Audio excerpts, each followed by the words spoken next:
All right, and we should be live. How's it going, everybody? I love that Santa so much. Listen, I'm never gonna get tired of that. It's my favorite fucking. This It's Santa, one of my. it's, It's one of my favorite fucking things I've ever done. it's so good. Ben Affleck, the real MVP. Let's just get that out of the way right now. Yeah. Oh man, this Ben one was fucking a Affleck out fucking here. the fucking bomb in Phantoms. Word, bitch. Phantom's like a motherfucker. Oh man, this was a good one. This one, well, good. Still not perfect. Still not. I don't I think it's wouldn't. still top of my. I I don't think it's still top wouldn't. of my list, but I I have wouldn't a. say it's a good movie, but I would say I had a lot of fun watching it. Which I It think was an is how amazing sequence of events.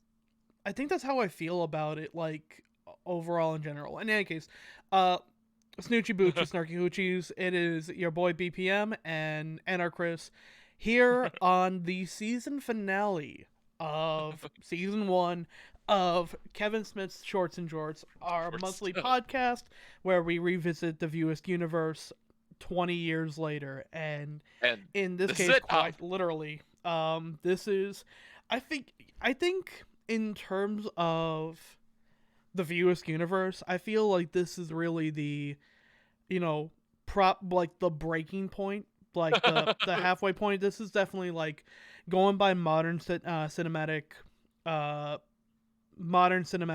uh, universe terms. This is like the phase one. Uh, It's ironic because like this was supposed to be it. This was supposed to be our mm-hmm. goodbye. God herself showing up to close the door on this book, but we'll get into that later. God. Yep. So first thing foremost, before we get down to this movie makes zero sense if you didn't watch the 4 movies leading up to it. It's very much like Endgame. Mm-hmm. Chock full of cameos, a million characters, and again, you need to watch 4 other movies to get it, which was bold for 9/11 post 9/11 America. Yeah. Also, thank you, NJ Chef, for that $250 donation from his he laugh he loses challenge. For those watching this in the future, which by the way, I should probably say this, by the end of this year, every episode of Shorts and Jorts will be available on YouTube going into Yay! 2022. Something I should have done a fucking while ago. Yeah. But we are currently doing this live on Twitch like we usually do, but it is the end of the year. It's currently the 21st of December, and we are in the middle of Jingle Hells, which is our 6th anniversary of our end of the year celebration to raise money for suicide prevention during the holiday season. And we're gonna be having a big event on Thursday, noon to midnight. But we have decided to include every day in the week leading up to it because fuck it, I think we all need a little more Christmas in our life, Right. especially with how shit the world is at the current moment. And I know Uh, we've said that every year, but yeah, yeah, it's been yeah. So yeah, so this is the 5th year. this is actually the 6th. We started Oh, Jingle Hells. crusty moaning noise. Um, first year was 2016. Right. Uh, Well, so 5th year then, like 16, 17, 18, 19, 20, 21. No, you're right. I can't math. Jesus Christ. um, Uh, yeah, we however, started when. Oh, right, right. The election. Oh. It's actually the event that sparked me into making Jingle Hells in the first place because that year I did Extra Life on my own channel with Eve Right. Extra Life, and I did that 2 weeks before the election, 2 weeks before everyone else's game day. So that got to be smiles and tears and happiness, and then everything went to shit. I know Chris was walking around New York City, and everyone was just kind of in a catatonic state. It's wild that like you think, okay, it's been 6 years. Things are definitely better for old New York now. Yep. So, more than anything, the reason why I actually started Jingle Hells was because I'm like, I don't want people to go home to a like bad family situation right now. So I'm like, on the 23rd, I'm like, I'm gonna hold a day long. We actually didn't even do it for all that long. We did it from 3 p.m. to 8 p.m. And it was mostly just people coming together to play fighting games and Jackbox. Because I said, fuck it, I have the day off of work. I'm gonna run this thing. And it has grown every year. And this is so our 6th year doing it. So I figure it would be a great time to add in a little bit of holiday cheer to end on. Probably the most lighthearted of Yeah. the View Askew Universe films. Maybe with the Uh, exception of Mallrats, but definitely like less pro. Oddly enough, less problematic than yeah Mallrats. And yeah. also, like, I'll say it's a better movie. I think It's a better, I have to agree with that honestly. it's a better movie, but like, it is fucking Kevin Smith inside baseball 101. It is that the to be fair, you have to have a very large intelligence to be a Rick and Morty fan. Fucking shit post. Mm-hmm. That's this movie. Yeah. Like you had to see Mallrats. You have to realize when Jay says God herself, he's referring to Alanis Morissette and Dogma. You know. So it's actually kind of funny. Let's actually start there as a good place to talk about this. This came out in August 2001, so this is actually this A is simpler time. this is a 20-year-old movie. Mm. Um The second Kids with movie I saw in theaters. that's actually where I want to start it. This was the first one I saw in theaters. And up to this point, I believe I hadn't seen Clerks yet. I Ooh. had seen I had seen Mallrats on VHS. I saw half of Dogma on uh I saw Dogma on fucking Comedy Central, Oof. and I had not seen Chasing Amy yet. Ah. So um I remember being excited for this film because like I had heard a lot about Jay and Silent Bob, and obviously I had seen Mallrats, but it's kind of like at that point I didn't really know all that much. I was for the record I was 12. I was just Mm. finishing 8th grade, and Uh, this is yeah, what, 2001? I was 19. Just a reminder of one that I am ancient. yep. Uh, so like we didn't.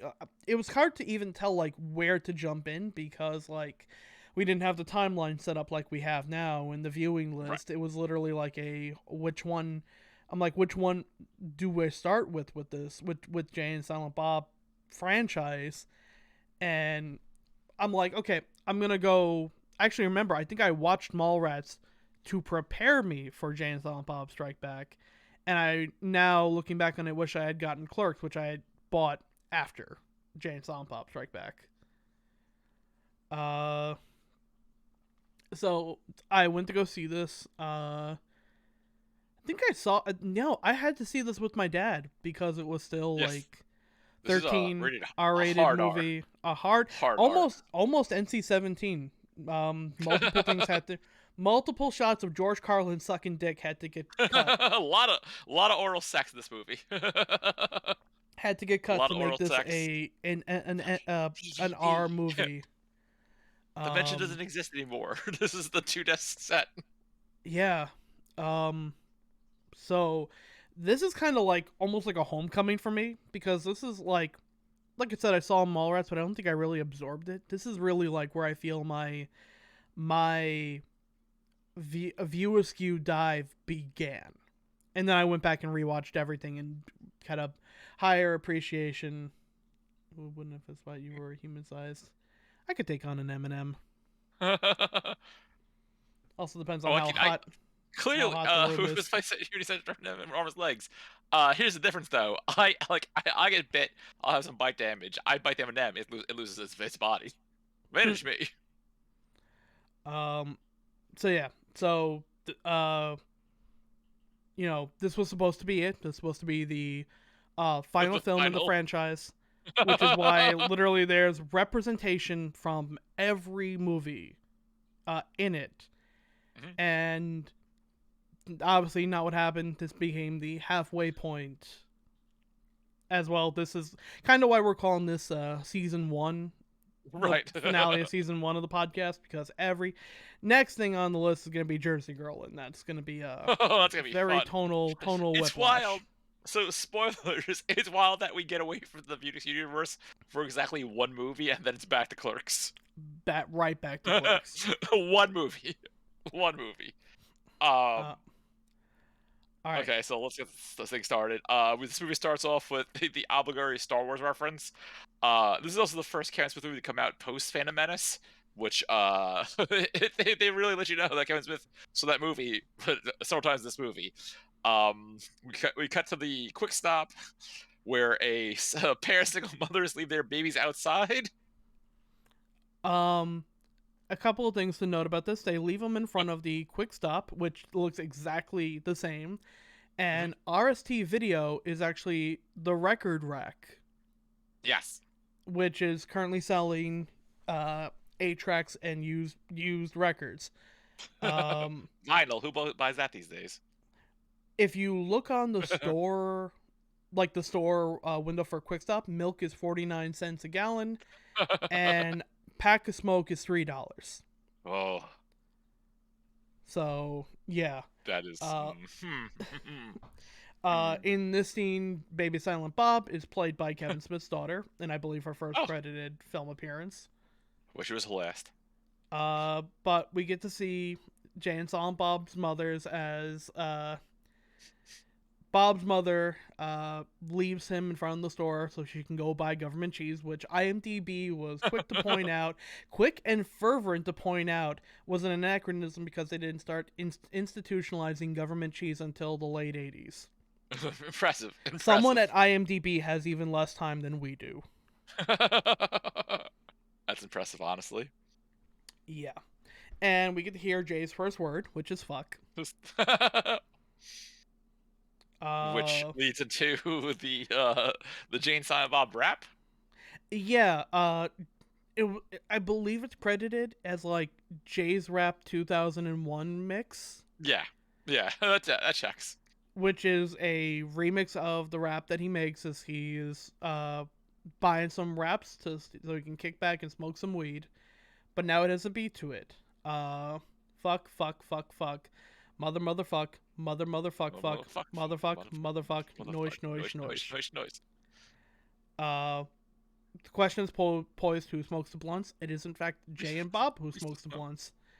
Uh, where they have two teenagers, one in a pretty fucking baller Misfits leather jacket. Right. Uh, And one future former coworker of Chris Troy. yeah. We had initial plans for a guest for this one, and it did not work out because we forgot to ask them. Forgot to ask. Also, he kind of disappeared out of New York, so I have to track him down. Maybe Yeah, for reboot. yeah, maybe for reboot. Yeah. But it is now modern day, um, where Jay's rap leads right into Jungle Love by One More Stay in the Time. Oh yo Uh, yo. and one of these little punks dares to speak ill of Morrissey and Jerome, uh, which immediately gets Jay's ire, because he is a smooth pimp who Who loves the loves pussy. the pussy? And Tubby And here is this fat black man service. What? yeah, that was a weird line. Um, So this is weird because like yeah, not my favorite Kevin Smith movie. I did like it, but so much of this movie lives rent free in my brain. I, I, I have three that I post, like three verbal ticks and sayings that I still use to this day all the time. Mhm. All the time. So Randall leaves RST video Right. and informs them that the time sucked ass. Which Randall's very wrong. Yeah, Randall's just flat So out wrong. wrong in that So one. wrong, Randall. Mm-mm. Um, they cut into the quick stop, which of course, this being the swan song of the US universe, has to have a cameo from both Dante and Randall. One thing to note is that in the 30 years or however long it's been since the first two scenes, the cost of a pack of cigarettes from Nail has gone up 69 cents, and that's the only Nice. thing that has changed. Nice indeed. Which is nice, but also bullshit because I think now like a pack of cigarettes from Jersey is $9 to $10, if not Oh, more. if you're lucky. I Yeah, quit. I quit 3 years ago, and the last I checked, a pack of cigarettes was like almost $11, depending on the brand. yeah, I think it's like 11 by me. Yeah. But so yeah, the kids giggle at the Clark boys, and when they ask him they ask him how the ceremony was, because they were informed by Jay and Silent Bob something that he considers fucked up about those clerks guys, um, that they had a Star Wars themed wedding, which gay joke time. Um. So when Kevin Smith went to go make this movie, he wanted to make something controversial free and easy compared to Dogma, which landed him in a lot of hot water with various groups. He failed. Yeah, miserably The at that. Miserably. GLAAD, in the Anti-Gay Alliance, which had been on his side up till now because they Right, generally liked chasing Amy. right. That was not the case for this one. Yeah, I can't imagine why.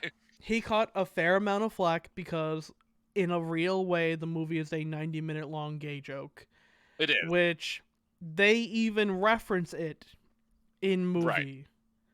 right. Right, it's literally like no homo, low no homo, low no homo, low no homo, which just because you're aware of it doesn't make it okay. Yeah. Um. So this leads them to get a restraining order against Jay and Bob, kicking him out of the quick stop for good. And they go to see. Oh, also really quick. The quick stop was advertising crackers in a can, which What the fuck is that? I still don't know what the fuck that is or what it's supposed to be. It's the most like it's not a real product, but No. I like confuse the hell out of me. So Mhm. they get kicked out and they go to Brody's Secret Stash, which is a stand-in for Kevin Smith's actual comic shop, Jay and Silent Bob's Secret Stash. Brody is holding his white Dixie cup. Uh, and man, it is good to see Jason Lee as Brody again. It's good to see Jason Lee, but this is still has a career in dabbling in Scientology, Jason Lee, which is Yeah. concerning. I do like also 'cause again being a country nerd. When we last saw Brody Man, he was he hosting the Tonight Show. Mm-hmm. And there is like a variety clip in the background saying Brody built Tonight Show. We don't know why exactly, but that explains why he now owns Kevin Smith Comic Shop. Also, Uh, I read several of the comics in the background, which dated me tremendously. I also like that every single motion Brody does has a little musical accompaniment. A Yes. did it, did it, did it.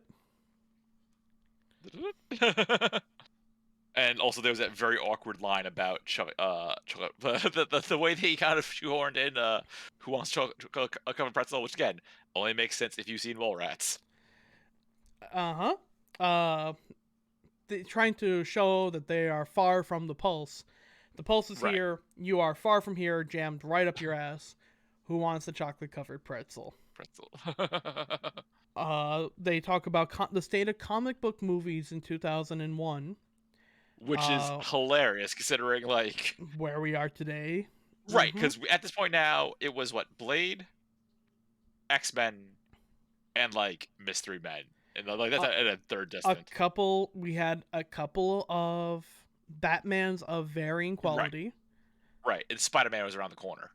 Yeah, Spider-Man wouldn't be until after 2001 because they had to Right, remove the 9/11. right, Uh, yeah, footage and poster. yeah. So Yeah, Spider-Man wouldn't be until about a year and change after this movie. yeah, about nine Um, months. yeah. So the big ones that had come out were X-Men. Um, and they talk about how when X-Men came out, everything became up for grabs. Very funny because in about 2 years' time, a Daredevil would be coming out, starring Kevin Smith with Ben Affleck, and it was not very well received. for, But for, yeah, for, for good reasons. For good yeah, reasons, it was not a very good movie. There's also a lot of there's a lot of Marvel DNA in this movie, as we'll find out as the goes on. But yeah, there is. Um, there's so also a ton of Miramax bashing. oh yeah, which is weird for reasons. Uh, because they basically Brody tells Jan Silent Bob that basically he says to them, you guys should be making a ton of money for likeness rights because as we remember from Chasing Amy, the comic book based on based on them, Blood Man and Chronic, was still in production care of Banky Right. and still popular.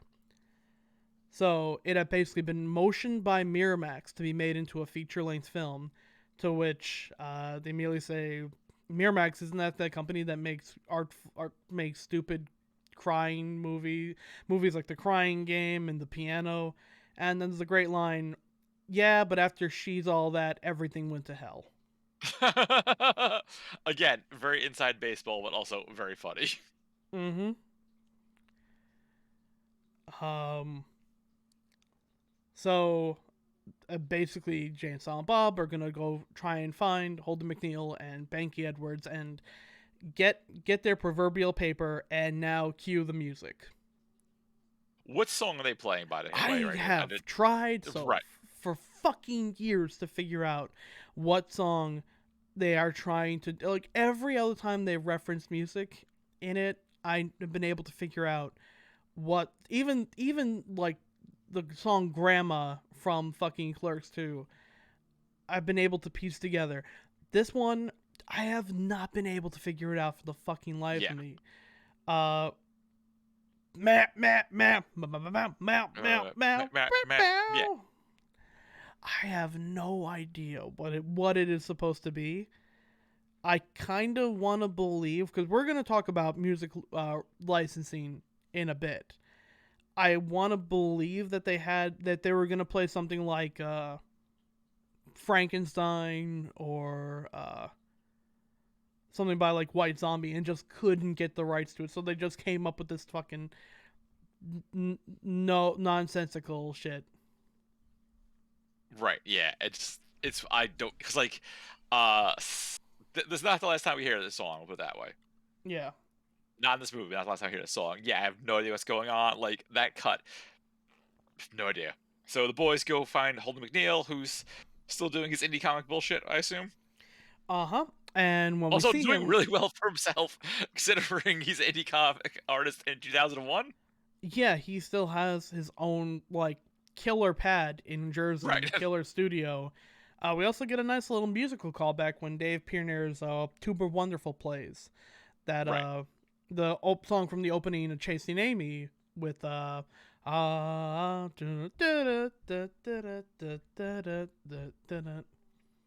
Also, it's the one of the it's the first time we see Ben Affleck, but not the last time or the only role he plays in this movie. a lot of people in this movie play multiple roles. Yeah, right. Who just saw Jason Lee, he'll be back as Holden, and I'm sorry, as Banky now. Oh, stop, well, Brody now, Banky later. Mm-hmm. Um, so, because the last time they saw Holden, he was there to just basically pay them some likeness rights. Right, and then And they fucked off to Illinois. Yep. And Holden informs them that he no longer has his half of the comic, which Right. is, as we saw in Chasing Amy. Um, Ben Affleck then goes into a great speech about why would I want to keep making movies and jokes and comics about two stoners whose entire life is just dick and fart jokes, Yeah, which God, this. you can feel is just a little bit of Kevin Smith like. Right, there's like Smith goes after Miramax pretty hard, but he also goes after himself and his audience a whole bunch. In this movie, there's a lot of like pan to the camera, like stare at the camera moments in this movie, which I appreciate. Mm-hmm. And then he particularly goes into he looks at Bob and goes into this whole speech of, I know this poor son of a bitch does. That entire speech that he gives about how Bob really wants to get away from Jay and beg God to get him away from him, that was improv. Completely improv. That's impressive. And Bob is actually Kevin Smith's genuine reaction to this, and like nodding his head, thinking about how this would track with the character. So that entire sequence is just pure improv, and I love it. That's super good. Also, we were listening out during the trip to Banky's secret stash. Jay and Silent Bob learned about the internet. Yeah, with the phrase "What the fuck is the Fuck internet?" is the internet? Which Kevin Smith described as a place where two people meet to go bitch about movies online. Which And share porn. yeah, and share porn. Which here we are, 20 years later, and YP. Oh yeah, that's what the internet's mostly for these days. I've been on Twitter.com. Mm-hmm. They go to a moviepoopshoot.com, which actually became a real website. Oh, that my favorite thing about that is I remember like going to that website and like it was a parody of ain'titcoolnews.com, which used to be like the premier nerd website for movies. And then I think what the fuck happened? There was some kind of controversy with that guy, I want to say. Mm-hmm. I forget what, but I know it eventually spilled over to the Alamo as well. Yeah. I think But yeah, basically this is basically Henry Knowles harassed a ton of women. Yeah.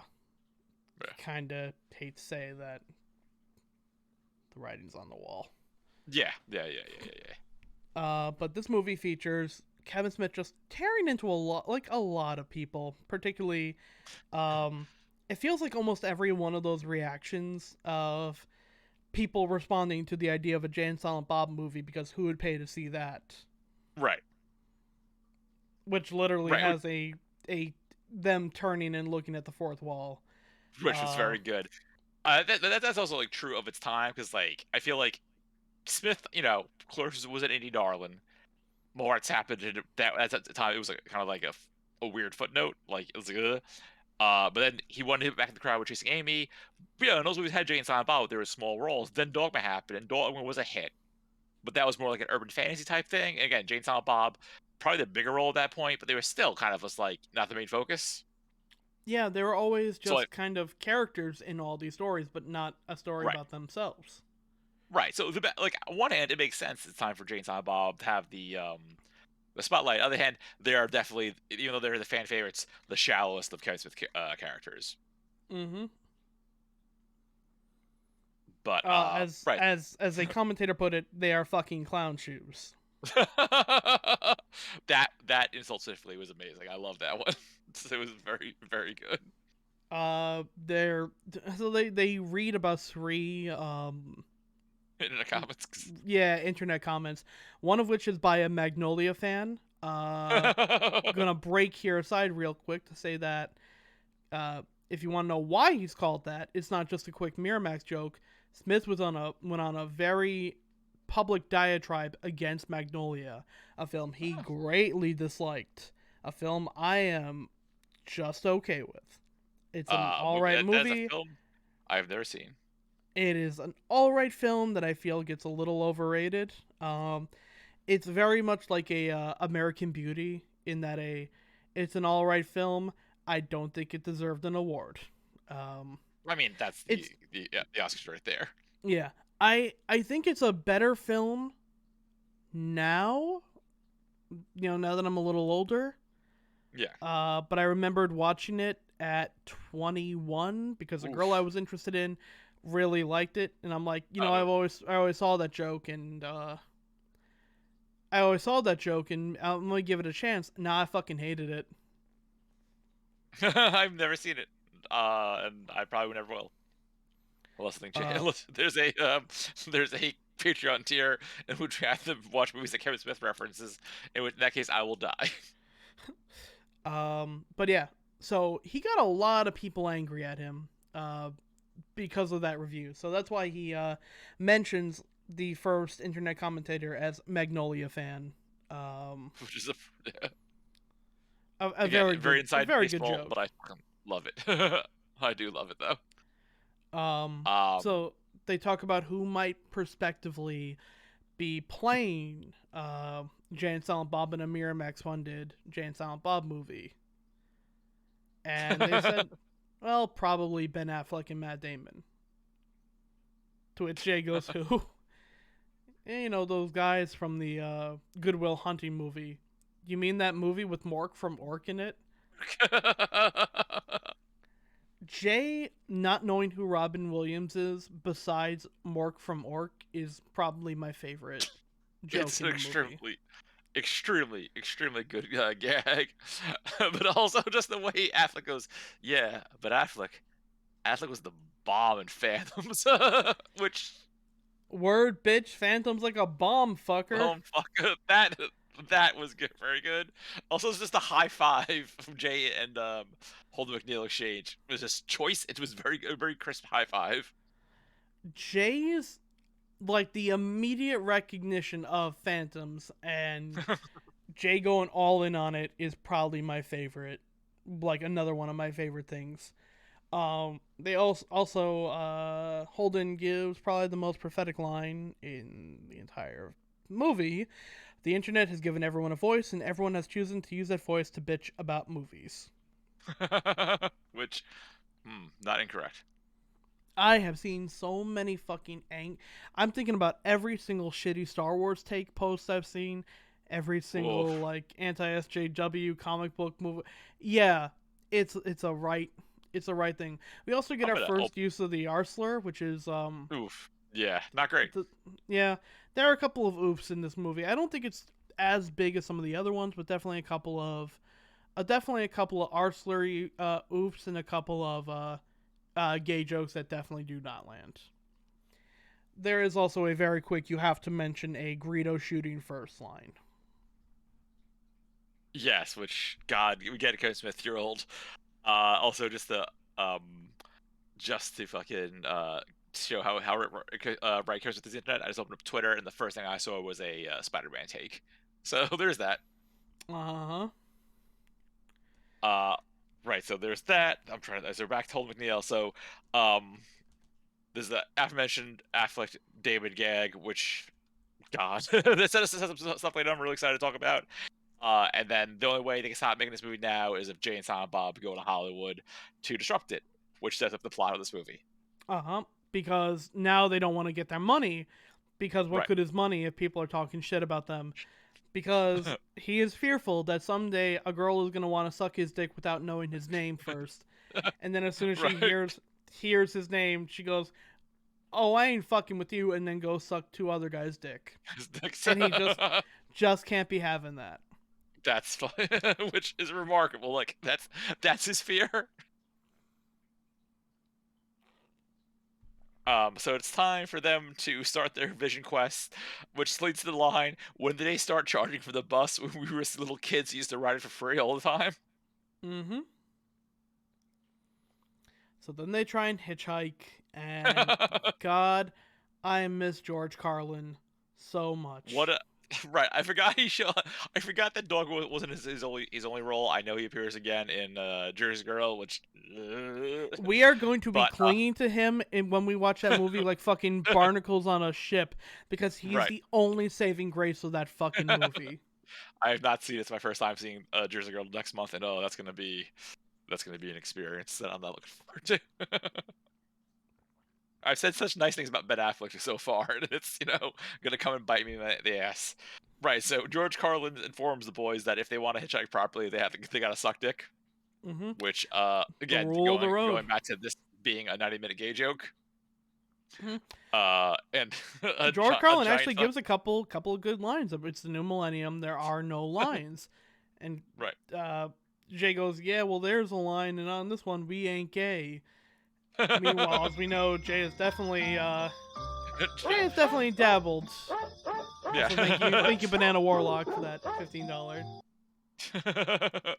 Yeah. What was the line from Dogma? Oh, you jerked off more than else on this planet, and you usually think about dudes. Yep. But right. So George Carlin gets like a big rig, and when he starts going to town on some guy, um. The Luckily for Jane look Silent Bob, someone pulls over and hey guys, this again from Secret of Star Wars. Tom, who's playing the nun? I have here on my notes. God, I miss George Carlin. Immediately after that, God, I miss Carrie Fisher. Right, what a 1-2. I mean, not like Kevin Smith knew this, we do not cast any old misfortunes about Kevin Smith for this one, but George Carlin and Carrie Fisher are back to back. It's like, oh no. Carrie Fisher Mm-hmm. as a nun, by the way, which, yeah. I'm sure she found it as funny as anyone else in the film. Oh, for sure. I'm sure that's why she said yes, too, aside from, a paycheck. Yep. So she gives them a ride because her book told her to, Right. being the Bible. Jay thinks she's talking about the rules of the road, so he decides to just go on down. They promptly get kicked the fuck out. Right. Which was, also remarkable. Um, and then we have a weird series of events where they're complaining about life, how their life is like a fucking cartoon, and then a hard cut to the Mystery Machine, or at least the non-union version of the Mystery Machine. Yep. With And characters who are labeled in IMDb as the guy, the dude, redhead beauty, bookish girl, and the dog. yeah, these are legally distinct. Please don't sue us, Warner Brother. Versions of the Scooby Doo characters, but also it's like stripping at the bottom of the barrel joke time. Mm-hmm. Because we Um, have Stoner, Shaggy, tight ass fucking Fred, fucking Velma is clearly a lesbian, and Daphne is dumb as a rock. mm-hmm. Um, two of these characters are played by Buffy alumni, and the Buffy group often called themselves the Scooby Gang. Scooby Gang. God. Also, Jinkies just paid $100. Thank you Jinx. very much. Zoinks. Zoinks indeed. um, so they start fighting, Right. and Jay proposes that they get down with some doobie snacks. Doobie snacks. Right. Which makes this dog start talking. Right. Oh, well, it's yeah. The girl stripped down, stand in fucking Freddy's. Stand is no longer tight ass, and stand in fucking Shaggy is now climbing the fucking van. Uh huh. And the dog says, "Hi, Rain, Ryron Bob." Also, He, real. This is early 2000 CGI and not the George Lucas type. Scooby CGI teeth are terrifying. hey, sure are. I hate them. Hey, who voiced Scooby Doo in that scene? I don't know, Tom. Who voice do we do in that Well, scene? kids, it's Mark Hamill. Wow. Yeah. Wow. Wow. Uh, so that means literally within about a 15-minute time period, we had both Carrie Fisher and Mark Hamill in a film, which, by the way, the last film that they were in together was Return of the Jedi, and neither one of them Oh. knew beforehand that the other was going to be in it until, like, their publicists let them know, like, almost 3 months down the line. That's surprisingly wholesome. Not also the only Scooby-Doo tie-in to this movie, Oh, good. because in a series of jokes, we're gonna get to later on in the movie, there's gonna be a lot of Hollywood J and Hollywood Silent Bob. Um, One of the original ideas before they went with who they went with was to have Matthew Lillard and Freddie Prinze Jr. be the Oh, Hollywood J and Silent Bob, because they were consistently acting in a lot of the same movies together, including Scream, right. which we're gonna have another Scream cameo later on as well. But Sure. they turned down the movie because they were busy doing the live action Scooby Doo films with future Marvel alumni James Gunn. Those movies do That not get enough credit. The Scooby Doo movies kick fucking ass. I've never seen any of them. They are There's two of them, right? they are well worth your time. It is wild that I completely forgot James Gunn. I mean, like, it does have Buffy, and I do love. We know that I am very pro Buffy. Go see our last episode in which I scream about Buffy, who has a real name, Sarah Michelle Gellar, being Tila and Kevin Smith's fucking He-Man cartoon. Yeah, lot of weird prophetic tie-ins. Right, For things that literally came out of nowhere. right. It's like a weird like Rosetta. It's a weird Twin Peaks Rosetta's own, in which it didn't tend to set things up, but like it would. Mm-hmm.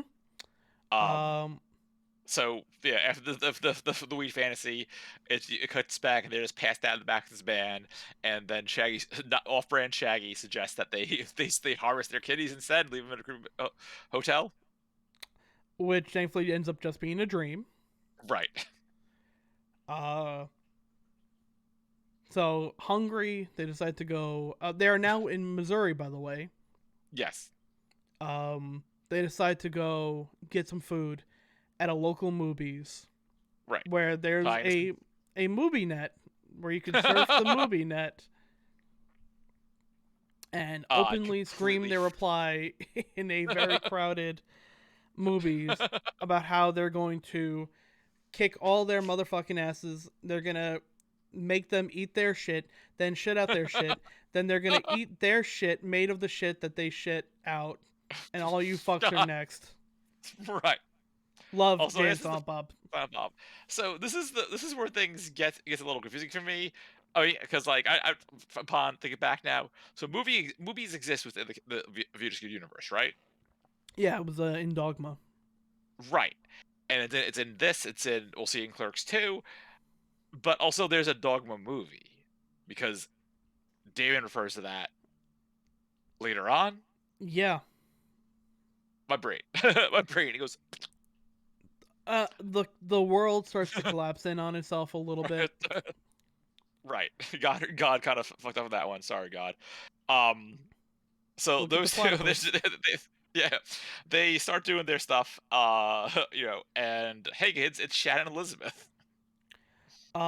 Coming into the movie to John Bon Jovi's Bad Medicine, Right. which was Which not the original choice for this.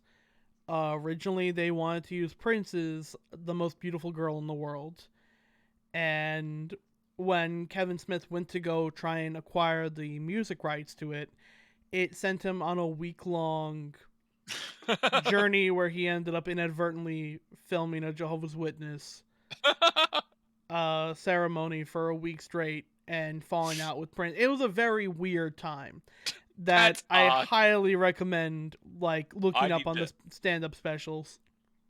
I wonder that's in the commentary because, like, again, I have the Dimension Collector series two DVD set, which has commentary, lead scenes, gag reels, music videos. Oh damn. Yeah. Yeah, there's a lot of behind the scenes stuff. Particularly, I think the behind the scenes of this can be very well, very well portioned as Kevin Smith's very horrible, not good month.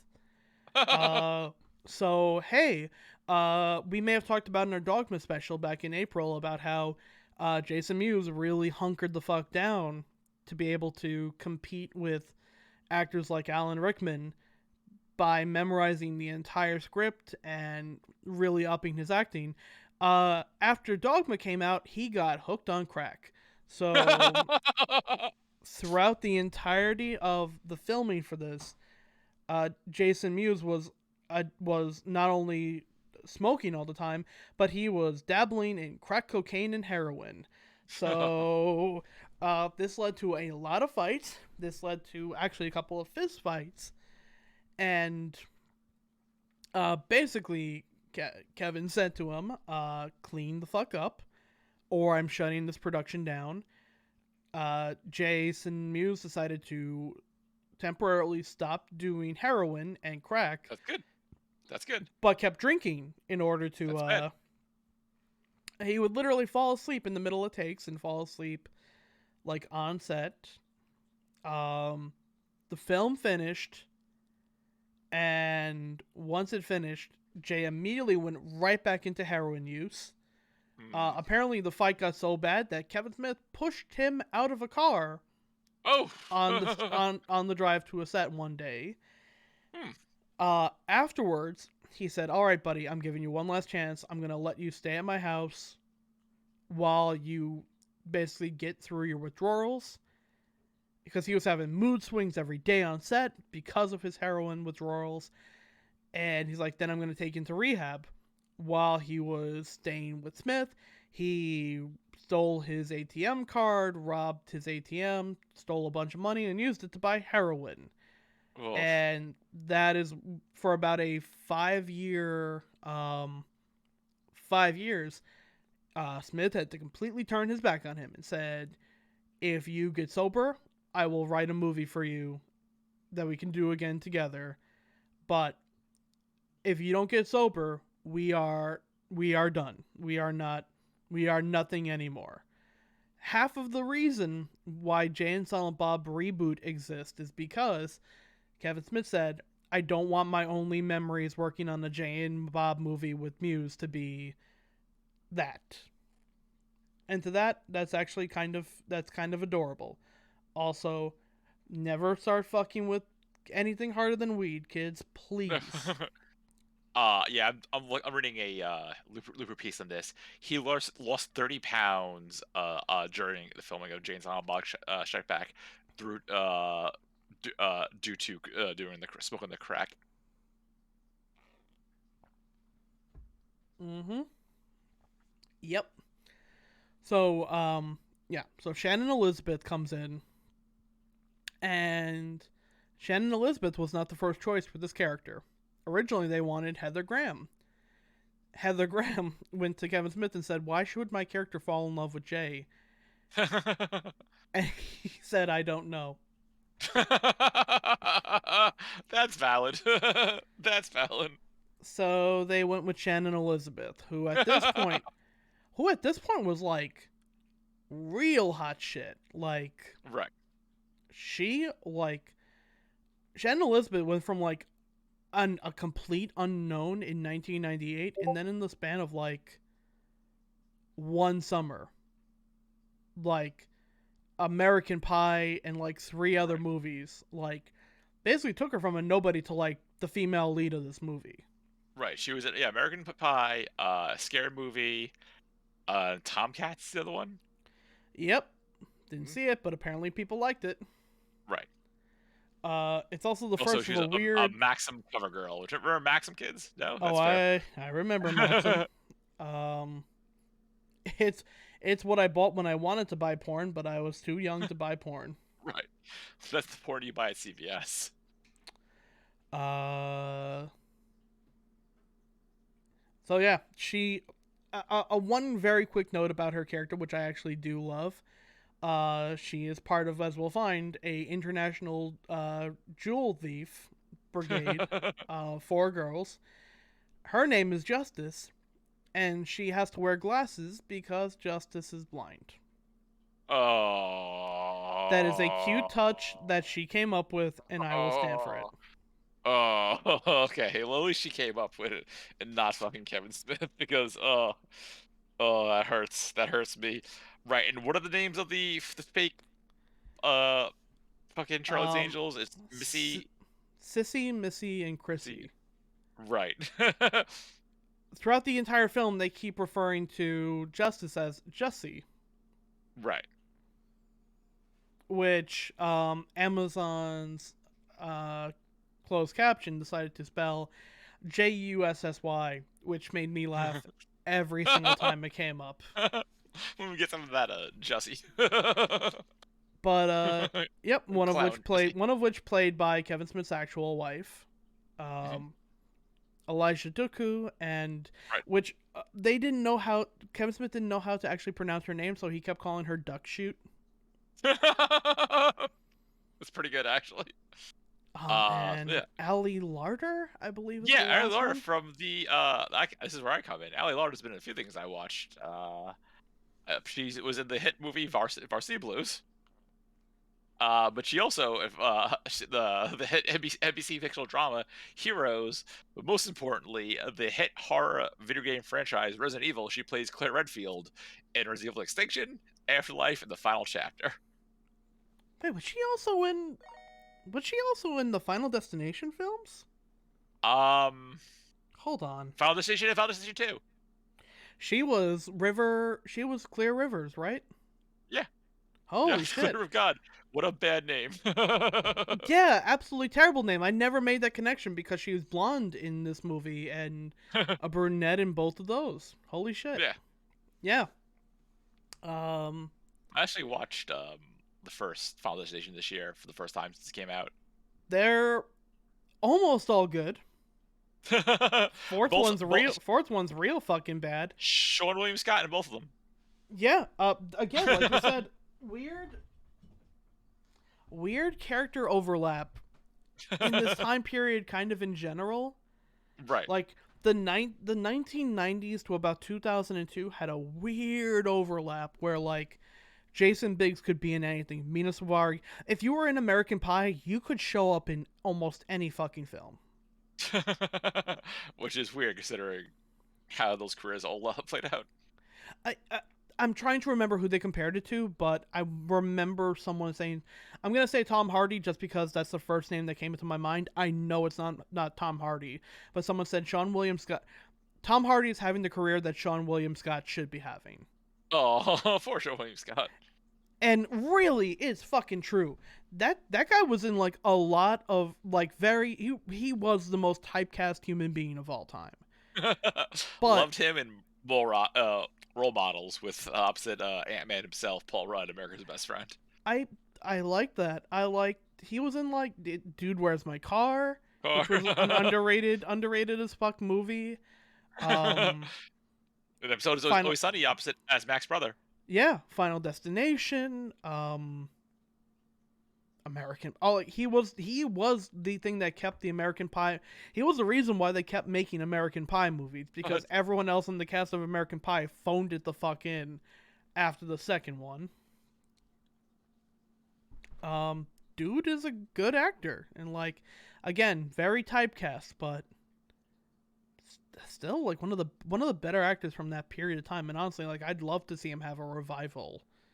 I think I think he would fit almost any Paul Rudd like Vehicle. section fine. Yeah.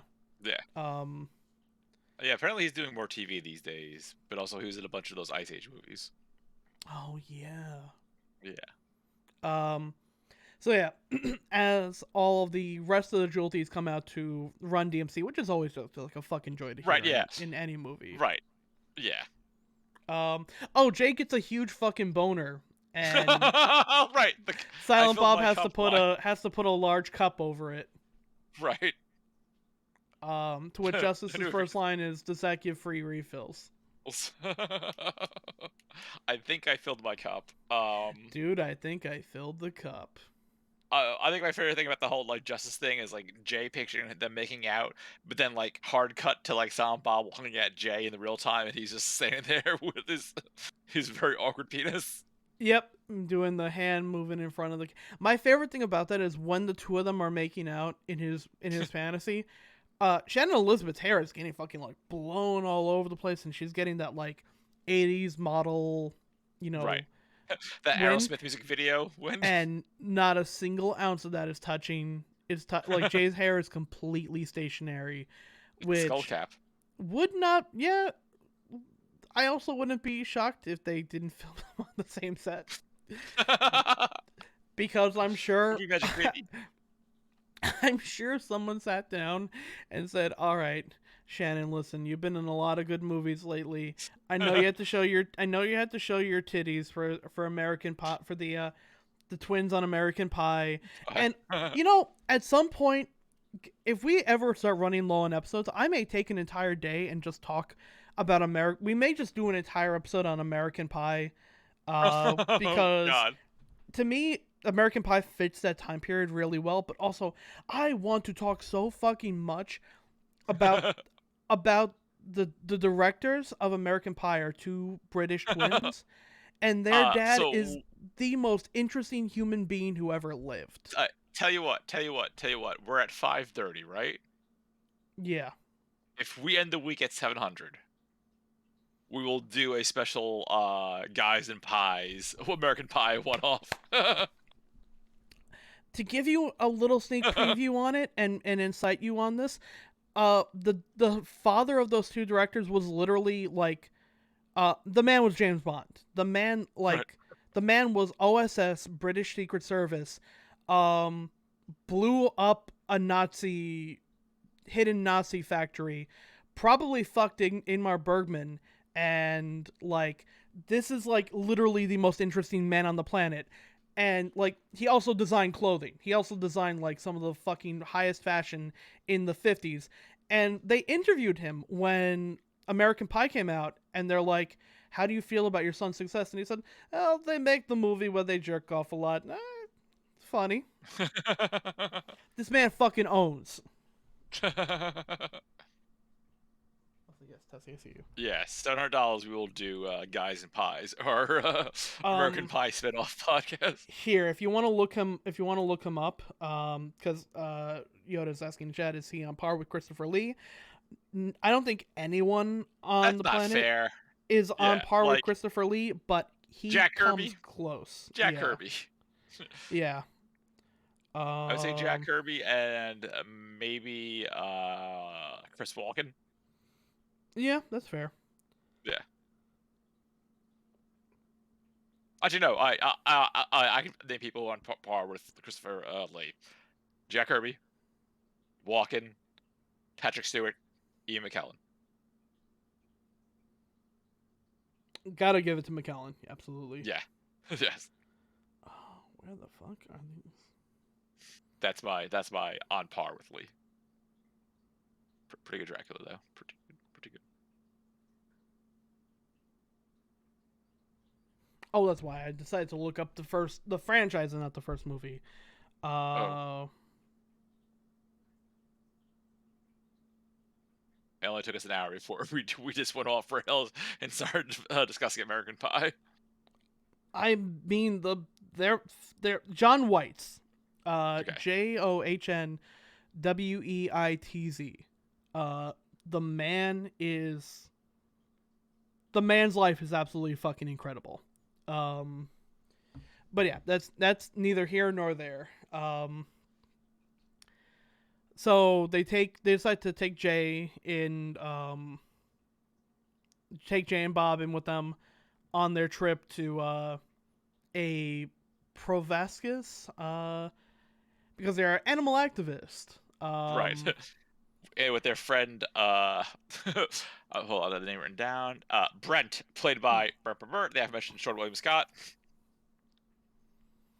God, watching him, because Stifler at that point was like the cool party character Right. for like the late and for like the turn of the millennium. And Right. watching him play nerd characters after that is so fucking funny. Especially with the exchange him and Jay have regarding sheep. Yep. Oh my god. Also one of two references to The Fugitive. Provascus, the animal research lab, is the company that Robert Kimball worked for Holy before his shit. wife died. Kevin Smith, you fucking nerd. He, See, I I knew about the telling other you, one, which yeah. I assume is what involves a monkey and Will Ferrell. Mm-hmm. Okay, yeah, but that one I picked up on. But Um, one of my favorite exchanges. This is apparently a line that they wrote for Dogma and never used. Is the second that they get them in the van, uh, Ellie Larder's character, who I believe is Missy, uh, immediately takes out a knife and tries to shank him. which I do love. That is And a even though she's technically a Jewel Deef, that reaction to Jay is valid and fair. Jay's immediate response of "What's with the knife? Are we having cake?" That apparently was a line that was supposed to be in Dogma when they're smoking weed Pretty with good. Bartleby and Loki. That's pretty good. That's pretty fucking good. I've got. That's good. Oh, More uses of the R slur, not good. no, no, no, no. I do appreciate them saying, "Oh, girls don't fart, only skinny stoners fart." Yep. Skeevy stoners, I'm sorry. Which Hey, very Mr. weird. Science Guy, don't spray that chemical in my eye. That Uh, was yeah. so in order to get him out, because they can't have he can't have any competition. Right. Jay pulls him aside and goes, "Yo, I know why you're here. You're here for all this fine pussy. I'm here because I love animals." "Oh, what? You love sheep?" "Sheep are beautiful creatures. Well, would you fuck a sheep?" What is your malfunction? What's your damage, boy?" "No, no, no, no. I'm saying if you were a sheep, would you fuck a sheep?" "Oh, well, in that case, I absolutely would." "Yeah, yeah, I know you would." "Yo, this motherfucker ain't one of us. He said he fucked a sheep." I like how quick fucking Jay Jay assumes he's one of them and then turns on him immediately. "Now who's stupid, you dirty sheep fucker?" Love that. Just love that entire exchange. And exit stage rights Sean William Scott. Possibly to his Yep. death? No, no one dies in this movie. It's impossible to die in this movie. Nope. Good. Now I actually have notes because I watched the first half an hour of this movie without taking notes. That was a real bad move on my behalf. Oh, hi, Jesse. Yeah, Dingus wanted to Dingus get picked time. up. Um, Uh, so should we do cat talk for a few minutes? oh, we can do Because cat talk, absolutely. Pixel would be joining us, but the new hotspot, because Pixel finds a not napping area and she sticks with it for like 2 weeks. Mm-hmm. The job that I just resigned from, or we were resigning from shortly, sent me a monitor I never use, so it's been sitting in my living room, and Pixel has decided it's up high. She's been napping on that, so that's the the pixel spot for now. Tune in next week to find out where she is when I have to return that monitor. Well, we'll find out. We'll have Yes. Pixel Watch. pixel locator. Pixel Watch 2022. Exactly. Right, so that ends the segment with our podcast, Cat Talk. So John William Scott is out. Jane Silent Bob try to fit in a new quick market, quick stop. Just doesn't feel the same. Yeah, the girls try to figure out a new Patsy, which in that case Jane Silent Bob are enlisted. Would use the phrase "We steal monkeys all the time." Oh yeah. Also, there was Which is one great line. There's also a line where he goes on a maybe like 3-line binge on why they're going to Hollywood, and in it he just like right. name drops Holden and Banky and Brody and the Quick Stop, and Justice just says, "I have no idea what you're talking about." Yeah. He says, "I get that a lot." Which really, that is a person coming in who has never seen any View Askew movie. Right. Like, yeah, that's incredibly fair. Also, did I overskip the fucking the Be Smooth Be Don Juan Dylan Nooch? not yet, but we have to talk very briefly about how Silent Bob busted his cherry at the Quick Stop. Yeah. How? They never explain that, do they? No, they never do. Good. I mean, good. I'm glad one of them's getting laid. But yeah, so we have a classic angel on the shoulder bit. This is this bit, but done well, because like you're expecting there to be a swerve, where it's like JC's a devil on one shoulder and an angel, and the swerve is there's two devils because they teamed up to beat the shit out of Jay's angel. Right about here is where the angel will be coming in. But we kick this ass. We jump this. Hold on 1 second. Trying to find the exact line. No, I'm looking up something of like when the first time we've seen that in modern media. Because the first time I think it's ever really shown up in any film, at least, is in National Lampoon's Animal House.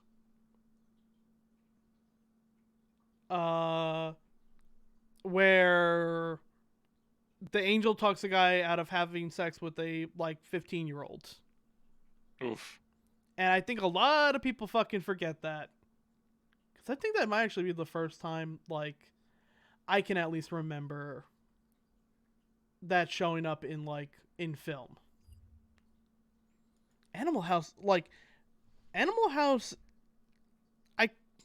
lot of people oh, well, you couldn't make Blazing Saddles now. I absolutely think you can make Blazing Saddles now. You could never make Animal House now.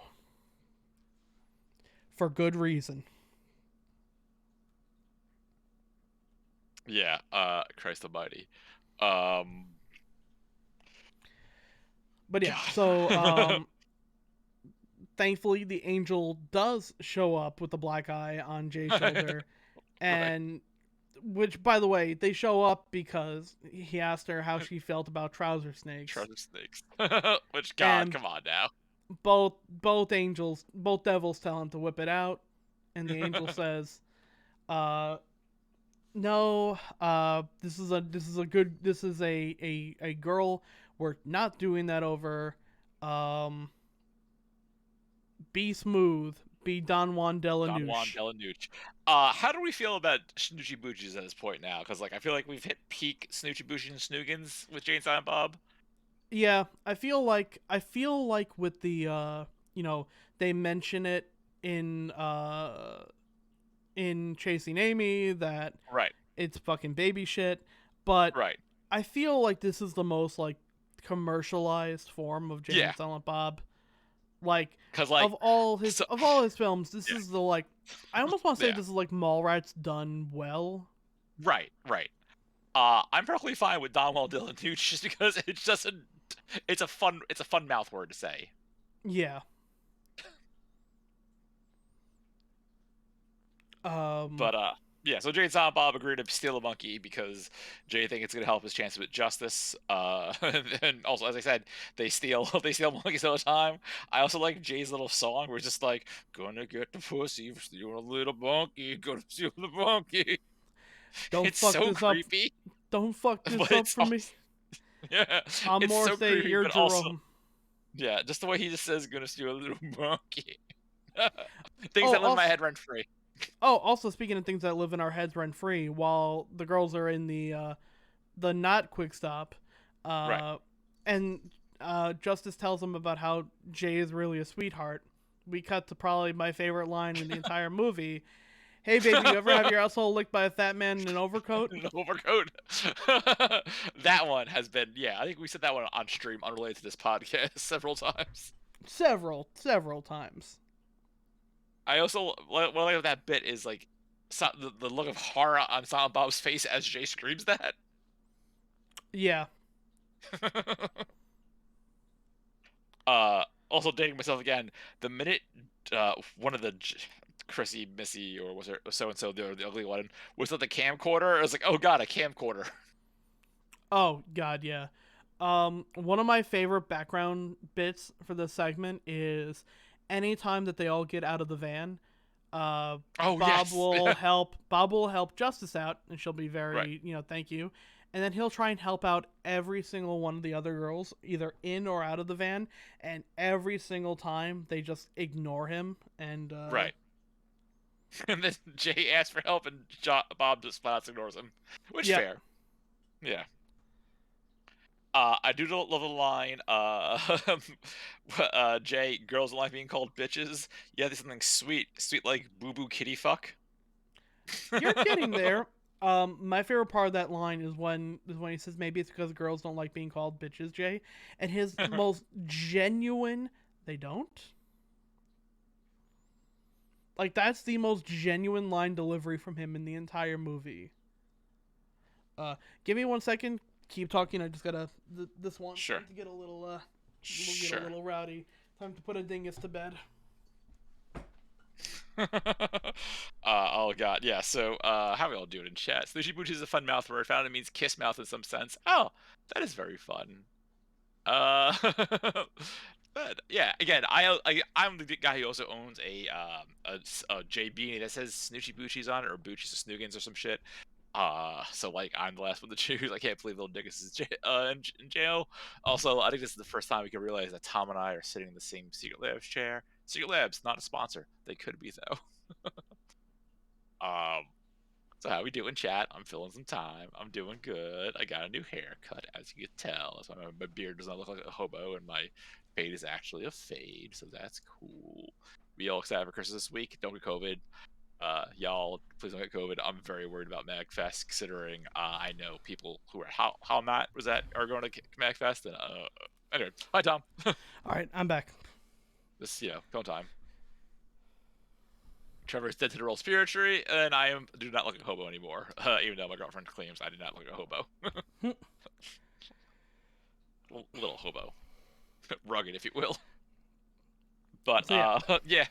So after the phrase "boo kitty fuck," Teen Girl Squad ask if they can record record Jay's stance on the clitoris, or as Jay refers to as the female clitoris, which is an amazing line. yep. There's some things about the clit I want you to hear. And he declares himself the Click Commander, which, yes, this is a bad fart joke from 2001. Still fucking breaks me all just because it's the delivery. I am the It's clit the commander. command. It's so sad, matter of facty. There's also a great line where after Justice gives Jay a kiss for luck, Bob tries to get one too, and Jay just yells at him, "Get off my Kool-Aid, motherfucker." Yeah, that's impressive. So we find out that the reason why the girls are having them kidnap a monkey is a diversion while they heist jewels from the diamond exchange right next door. Uh, we get a return of Silent Bob's gadgets and bat devices. Yes, from yeah, Mallrats. Mallrats again. Go things that only make sense if you've seen Mallrats. I do like the stealth bit of them just like flopping around the fucking parking lot. Yep. I always see that and think like rolling in Dark Souls. Like, Yes.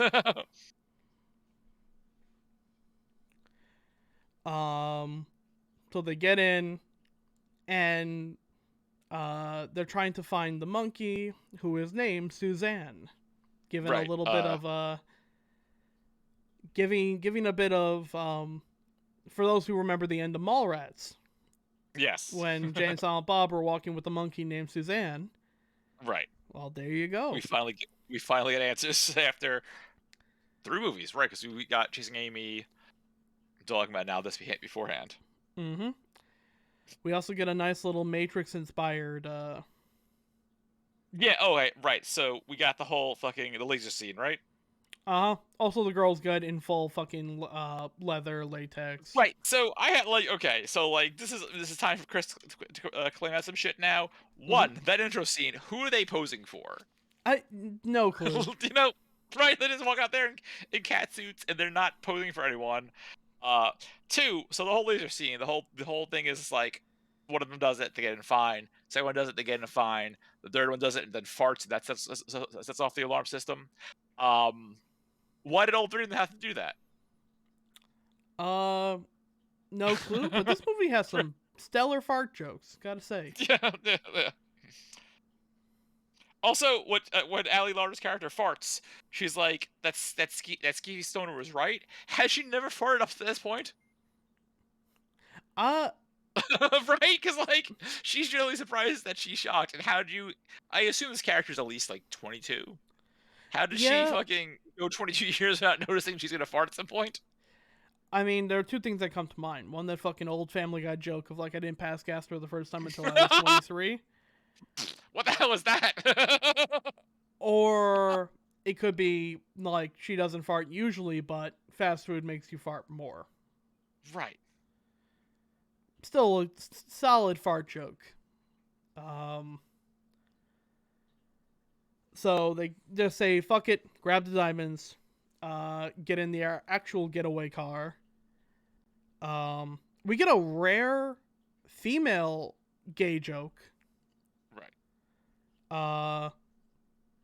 While inputting their devices to, which are all like weirdly like if there was a Charlie's Angels reboot, reboot, like there's a decibel reader that's a birth control pill. There's like a cosmetic case that's actually a card reader. But yeah, while putting in one of those, Justice does like I think one of the first female "You are so gay" I have seen in films, because usually if they're gonna make a gay joke, it's a guy Right. making a gay joke at the expense of another guy. Right. Which also not great, but yeah, at least it's different. Oh yeah, definitely not great, but it's also it was unique. Definitely a line Kevin Smith would have written. Right. So they get off. They put a bomb on the van. And the intent was always to leave either Brent or now Jay and Bob as the patsy to distract the cops long enough for them to get away. Right. Jay, Bob, and Suzanne get out just in time to see the van explode. I do love as they're fleeing with the blatantly CGI animals that follow them. Oh yeah, they open up all the cages and let all the animals out, which is moot because they capture all of them. Like Yeah, somehow. a day, like less than 12 hours later. Which is impressive. Yeah. I have the note. Van explodes. Jason Mewes tries the emote. You get a great scene of Jay just looking up at the sky and doing a justice. And in the background is a semi like Gregorian Latin chant, but it's in English of justice is dead, or so That's what Jay thinks. Which is very self-aware of the joke. And then as the police scour the wreckage, who shows up at SNL's Will Ferrell? Then hot comedian Will Ferrell shows up on his I have what is known as his Pachine scooter, because there's a little Facebook sticker of Pachine running a little farty cycle, and that's what it reminds me of. Playing the character Marshall, Will, and Holly, which is a Yeah. very clever Land of the Lost joke, where the main characters of Land of the Lost were Marshall, Will, and Holly. Fuck's sake, is that what it really is? Yeah, it's a Land of the Lost joke, made funnier by the fact that in 8 years, Will Ferrell would play Marshall in the reboot of Land of the Lost. Which I have not seen. Neither the original or the remake. Me neither, but Yeah. it exists. This is at like a weird time in Will Ferrell's career, because again, this is early 2001 or mid 2001. This is mid 2001 release, right? Yeah, this is before Old School. This is before Elf. This is before like 2 years before Elf. Yeah, this is before like Will Ferrell like was a household name because of SNL and cameos, but he had never like I think the only film that he had been like the main star of was A Night at the Roxbury. Right, because at this point he popped up in a few Austin Powers. Yeah, Good out there. Roxbury's was his biggest one. The Ladies' Man, which was also a was it his? Who's that? That was fucking. that was Tim Meadows though. Tim Meadows joint, yeah. Superstar with Molly Shannon, I believe. But he wasn't the And Zoolander. Yeah, he was a fantastic bit player, but he was never like the lead. Like Superstar was a Molly Shannon film that starred Will Ferrell. Ladies' Man was a Tim Meadows film that starred Will Ferrell. And quick side note. Have you ever seen Ladies' Man? Oh, fucking love it. Speaking of lines that live in my head rent free, yeah, I keep on telling you, chlamydia is a soup, not a disease. I don't care if you're a doctor. That and yeah, you're clearly a homosexual.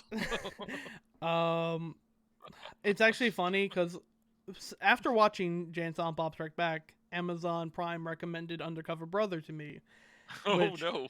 I haven't seen in probably about 5 years, and I watched it. Still fucking funny.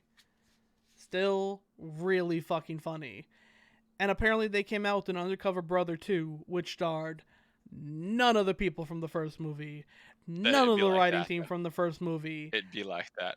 Literally no one from the first movie was involved. They got Michael Jai White, which normally would fucking super excite me, except he plays Undercover Brother, and he goes into a coma within the first 10 minutes of the film, and doesn't come back until the last 10 minutes. And it was made in 2019, and about how people were trying to give woke pills to people to end to make the masses more easy to control by having them argue about everything. It is the weirdest it was direct to Netflix home release, and why does this fucking film exist? Speaking of why does this exist? You should see what Trevor sent us. Oh god. In group chat. Oh. Oh.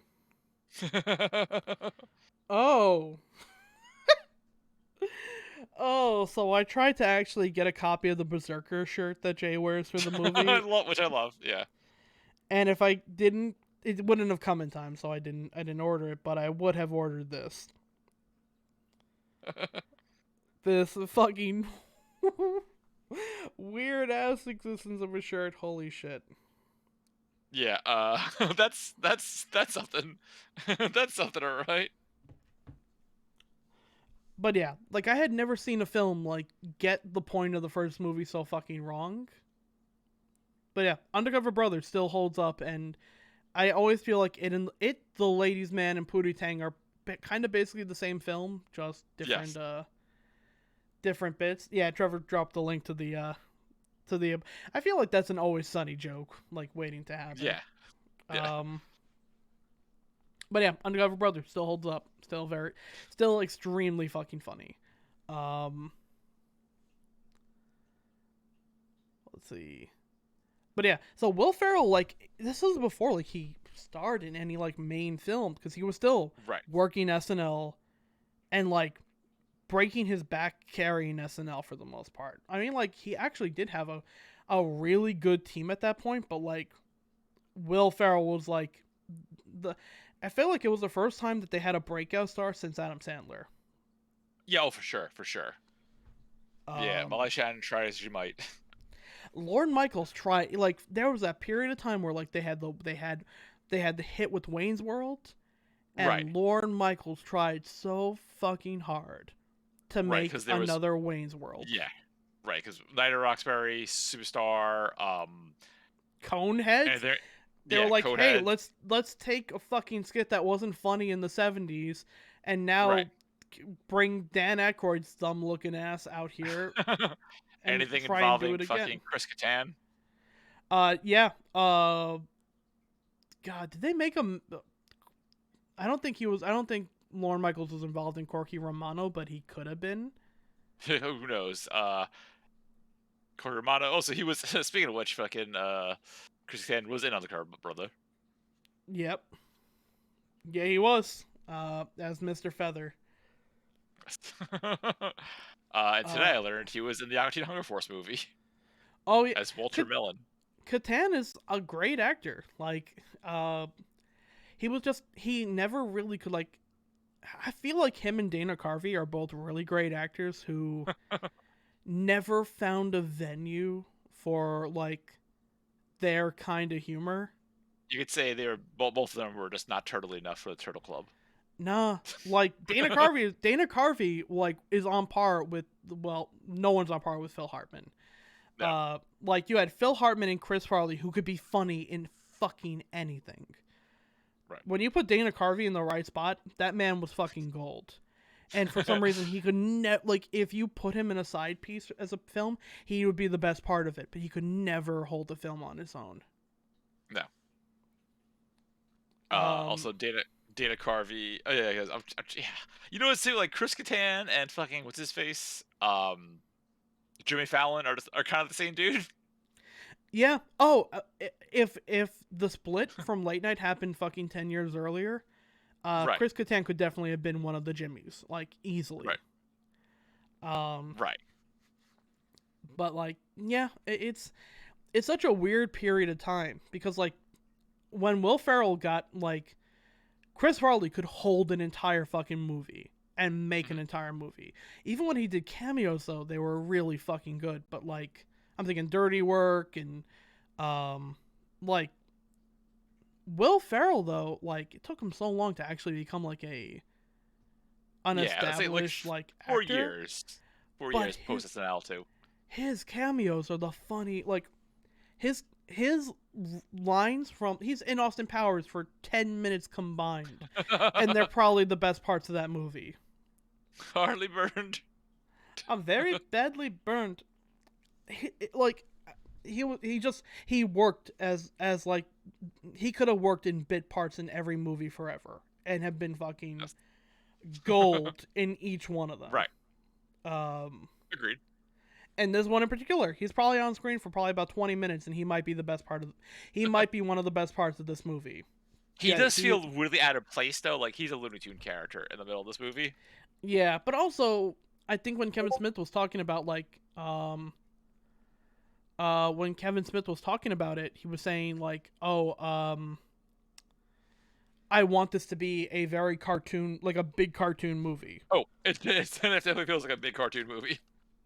Yeah. Um, Uh, I do love the line. He's um the only thing that they caught everything except for the orangutan. The orangutan, the most dangerous of animals. the deadliest Which animal what? known to man. Yes. Wait, what? That's no. Anyway, um, right, and now Jay, as his first YouTube rant, I would say, is now known as the Commander, which sets up some amazing gags in a bit. I also have this as Jay and Silent Bob fight NFTs.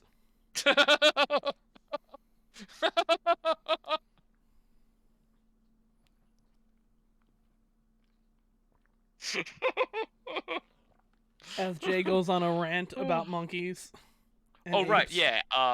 yeah. Justice died for you, you monkey fuck. Which, out of context, not the best thing to say. In context, incredible. Yeah, Jay starts making it's a whole like conspiracy thing. It starts off with X-Files reference, then hard cuts to Planet of the Apes, in which the clerks are hunted and killed. And then ends with damn you alls to hell. Jay tries to take down the monkey, trips at his own feet, and Suzanne gives him a little kiss for his efforts. Second time that they have fought a monkey and then befriended a monkey in Clerks the animated series. Yes. Um, I'm glad. I'm glad that the J Silent Bob and Ape Alliance continues.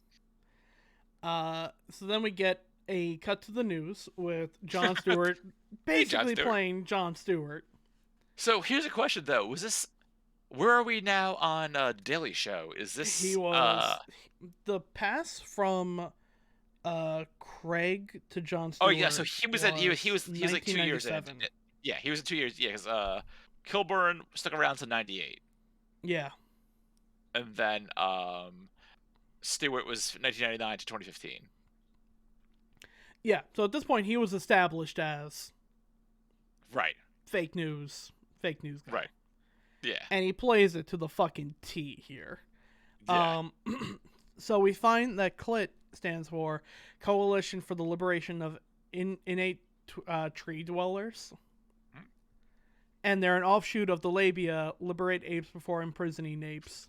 And Yeah, they go on a beautiful like back and forth between Will Ferrell's Marshall Willenholly right. and Jon Stewart's news anchor, where both of them play the straight man and talk Right. about how you have to be careful if you're putting pressure on the clit.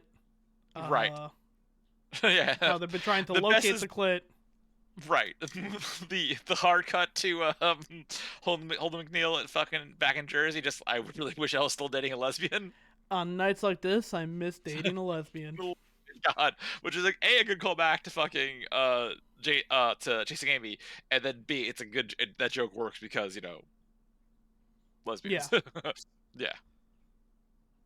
Yeah. We then cut to the congrats to our 37th heist at the party, Uh huh.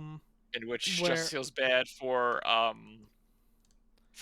setting up Jane and Silent Bob. The rest of the girls don't care, and they order pizza.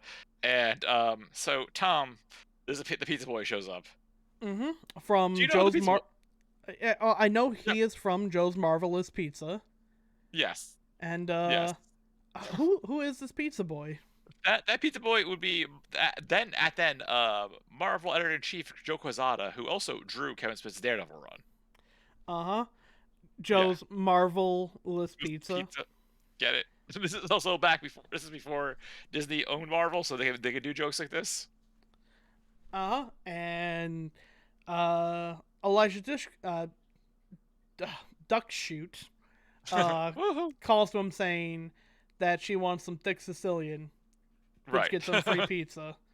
Right. So, hey, you get to be in a View Askew movie and canonically have sex with Kevin Smith's wife. Hooray! I guess. That's what you Good get on when you, you're Joe. the editor in charge of Marvel. Right. That's yeah, I guess. Weird segue. Anyway, speaking of weird segue, seeing Jay smoking inside a diner, yeah, it was only 2001, and that seems like a lifetime ago. Oh yeah. Just In like Utah of all places. yeah, yeah. I mean, I'm sure there's some places in Utah you can still do that because it's Utah, but Also, they went from the Colorado Diamond Exchange to Utah in like a night. how far is it drive from Utah to Colorado? At least one state, I believe. Okay. But yeah, so Jay and Silent Bob decide to take their monkey on the run and say, "Fuck the police, fuck them." Okay, so a flight from Utah to Colorado is only about an hour 14. Yeah, I want to say distance wise, it's like the distance from like Connecticut to New Jersey, I believe. Right. Yeah, distance. We're being generous is y'all here. It's about 410 miles. Okay, so Yeah. About 7 hours driving. I guess. about the drive to Mag, Yeah. about the drive to Yeah. Magfest from here. Yeah. So. I guess in theory they could walk that at night or. Anyway, Yeah. too much, In too either much, too much case, road logic. Yeah. fuck the police. Police. Fuck the Uh, police. they get visited by the Utah State Police. Right, as they are Uh, wanted criminals for stealing a monkey and or being the click commander, depending on your view. Facing the wrath of the Utah State Police chief, played by Jude Nelson from The Breakfast Right, Club. right. Who they want to stay clear of because he's a fucking hard motherfucker. What was the line? Yeah. Harsh motherfucker. Harsh motherfucker. That's it. Again, rodents the mole rats, which again I kind of like some of this. Like it's the deep cuts that make me really happy with this movie. So I have this written as Jay and Silent Bob versus cancel culture, where Marshall Willenholly comes in and tries to take over the situation. Right. Jay and Bob try to leave with the monkey, dress him up as a child, and pretend that he's their Their adopted son. yeah, Don't make us go. their adopted gay son. Don't make us go back to our liberal silly and tell us tales of oppression from the state of Utah. Um, which of course he completely falls for. Right. A lot of it not good, but there is the line. I'll tell you what I'm doing. I'm avoiding the political bombshell that would befall if we didn't let this butt fucking Brady Bunch go. The line "butt fucking Brady Bunch" is probably Whoa. my favorite line in the entire film, even if it is not. It is a Right. problematic fave. Does it make me laugh? Yes. Yes. Yeah. It's just well. To which Jay has to clarify that he fucks women on the side, but that his tubby Right. hubby loves the cock. Right. To which we get Marshall's reply, well, he certainly looks insatiable. They Uh, escape despite being Jane Silent Bob, and then again lines that live rent free in my head. Fuck beans. That was them. yeah, I use fuck beans so many Yes. times in my day-to-day life. Oh, fuck beans, that was them, wasn't it? So good. Another line I use all the time, the whole fucking world's against this dude, I swear to God. It's Where they escape a hail of gunfire. Silent Bob gets Winnie the Poohed while going into a drain.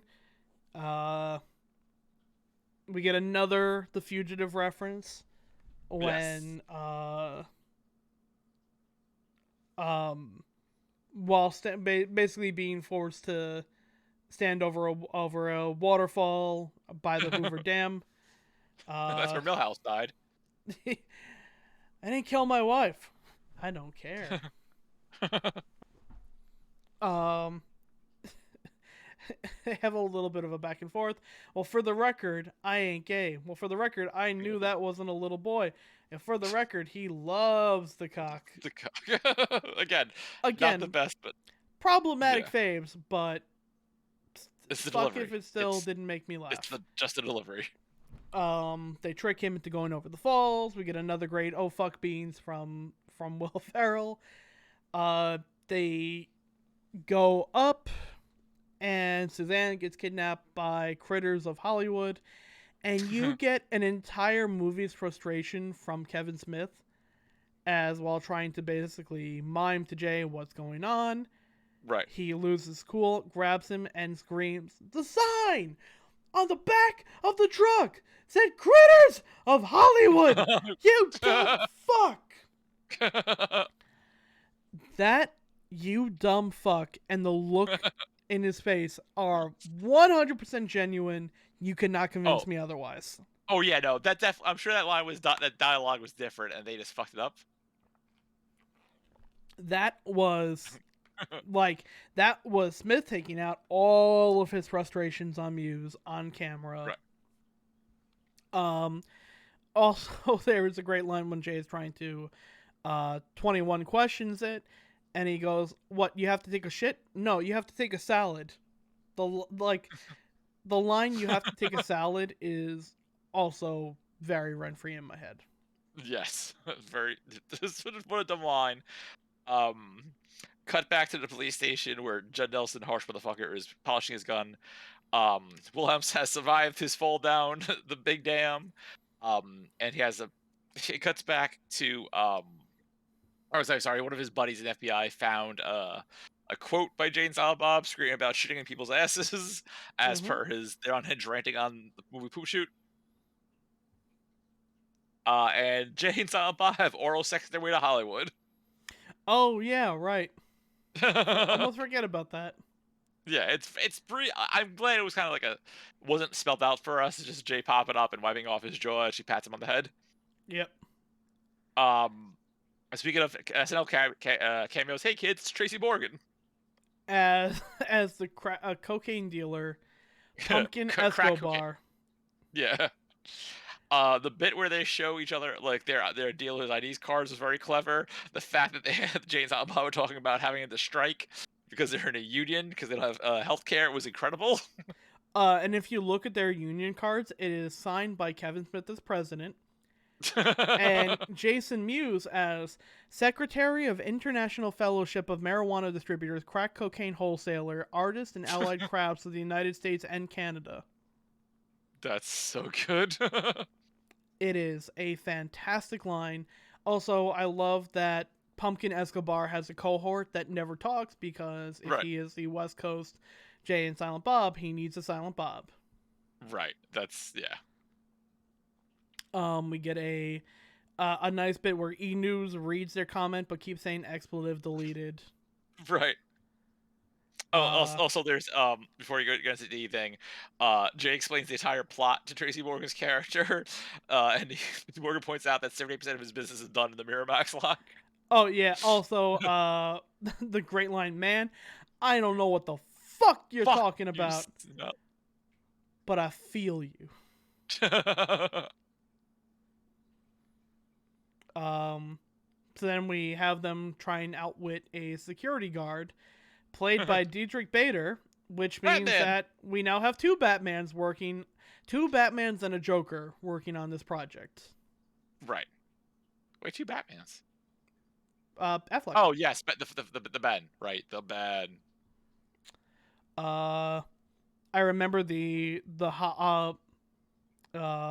Hollywood is so fake. That joke Right. was all over the trailer because I think it was one of the few non-expletive Right. jokes that they could have made.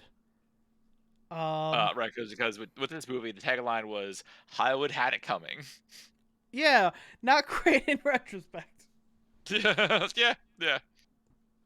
Um, so Bader catches them and calls in Right. a 403, not a 4082, because a 4082 is when Ben Affleck needs a dead hooker taken out of his trailer. The best part of that Which is the other line on the comms who says, "Oh, that Affleck is Ben Affleck." I love that. There's also a bit where we cut back to Justice, who takes the jewels and leaves the sex den, if you will. Yeah, DJ Boulder catches Jane Silent Bob. So, Jay offers up Silent Bob to suck off Diedrich. He's like, not despite rumors, not everyone here is gay. And then it's like, fine, he'll suck me off, and you could watch and masturbate.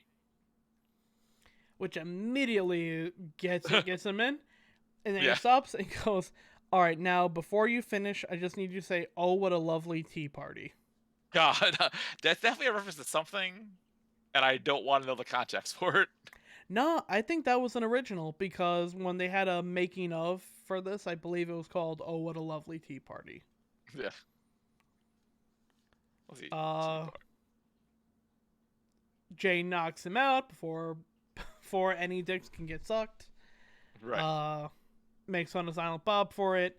Then they both almost run over Daredevil. Yeah. Well, yeah. Yeah, it's odd that there's a weird cameo. Also, it cuts before after they go to crash the shooting of the film because they convince it's Ben Affleck and Matt Damon as Jay and Silent Bob. They find Ben Affleck and Matt Damon. They are filming a movie, but it is quickly discovered that it is not James Bluntman Chronic, as director Gus Vincent is there counting loads of money. Mm-hmm. And then this is what we call inside Hollywood for like 5 minutes because there's a bounce joke, there's a dog reference. You do a movie because your friend says he owes you one. Yeah, this was apparently because Smith was responsible for Weinstein seeing the script for Good Will Hunting. Yeah. I love the fact I love the line. It's called Good Will Hunting 2 Hunting Season.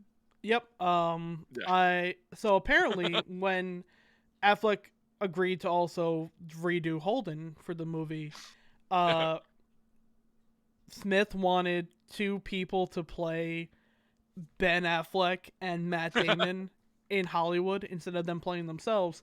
The Right. original two ideas were Jon Favreau and Vince Vaughn as Matt That Damon was and Ben Affleck. But I think the even better idea was his second choice, which was Marlon and Damon Wayans. that would have been remarkable. That would have been really fucking funny. Yeah. But they were also very funny as Wolf. themselves. Wolf. Sorry, I think my cat just did the Hold on. I got right back. I guess I'm some All right, talk code. I'm worried about something. Right back. all right. As Chris deals with a potential doo doo situation on hand.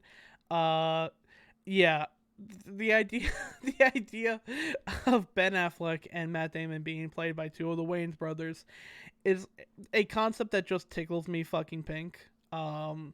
There was also an idea to have Seth Green play Movie J, which we'll see who plays Movie J and Movie Silent Bob.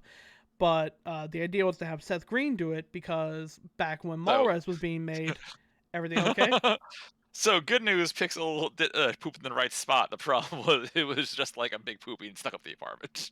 Oh, okay. Yeah. That's Yeah. livable. Tessie Yeah. will do that to me if I'm really tired and I go right to bed instead of patting her head. But, She will do a bomb to try and get yeah. me out of bed. She just did the big poopy. So yeah, there's so where we got now at this point. Oh, I was saying that there were originally talks to have Seth Green play Movie J because of how many times in Mallrats, Universal wanted to not let Jason Mewes play Jay and instead Oh, okay. replace him with Seth We Green. just have to go back to the fucking Good Will Hunting scene for a minute. Yeah. Because when they yell out the codes, it's the code and Affleck the best line in the movie.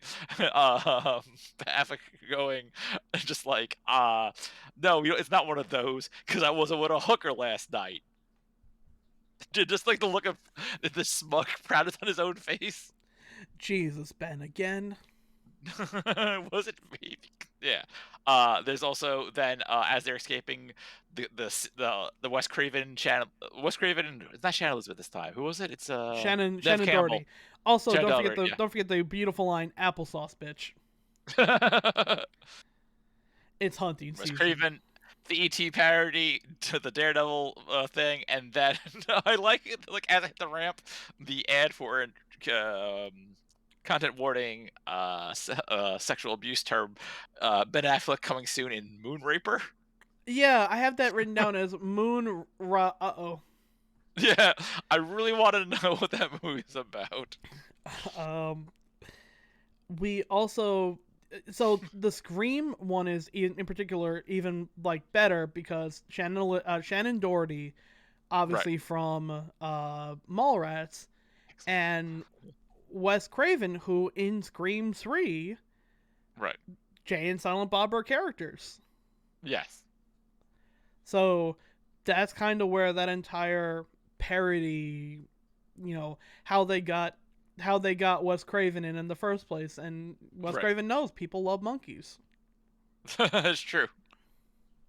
They also managed to remind Affleck that he is in fact the bomb in Phantoms. Yes, also true. Um, I do love them finding James Van Der Deen and Jason Biggs because Jason Biggs is the guy who fucked the pie, and James Van Der Beek is the Dawson. Uh-huh. Aren't you the guy who fucked that pot? And like you could tell that there was a conversation happening right before they crashed, and he's like, "You see what I'm talking about? It's gonna haunt me forever." No one goes, "Hey, you were in Loser, wouldn't you? Weren't you?" Or, "Hey, I loved you in Boys and Girls." No, it's always gonna be that pie. It's like, dude, you fucked the pie. uh, I love that Jane and Silent Bob are religious viewers of Dawson's Creek. yeah.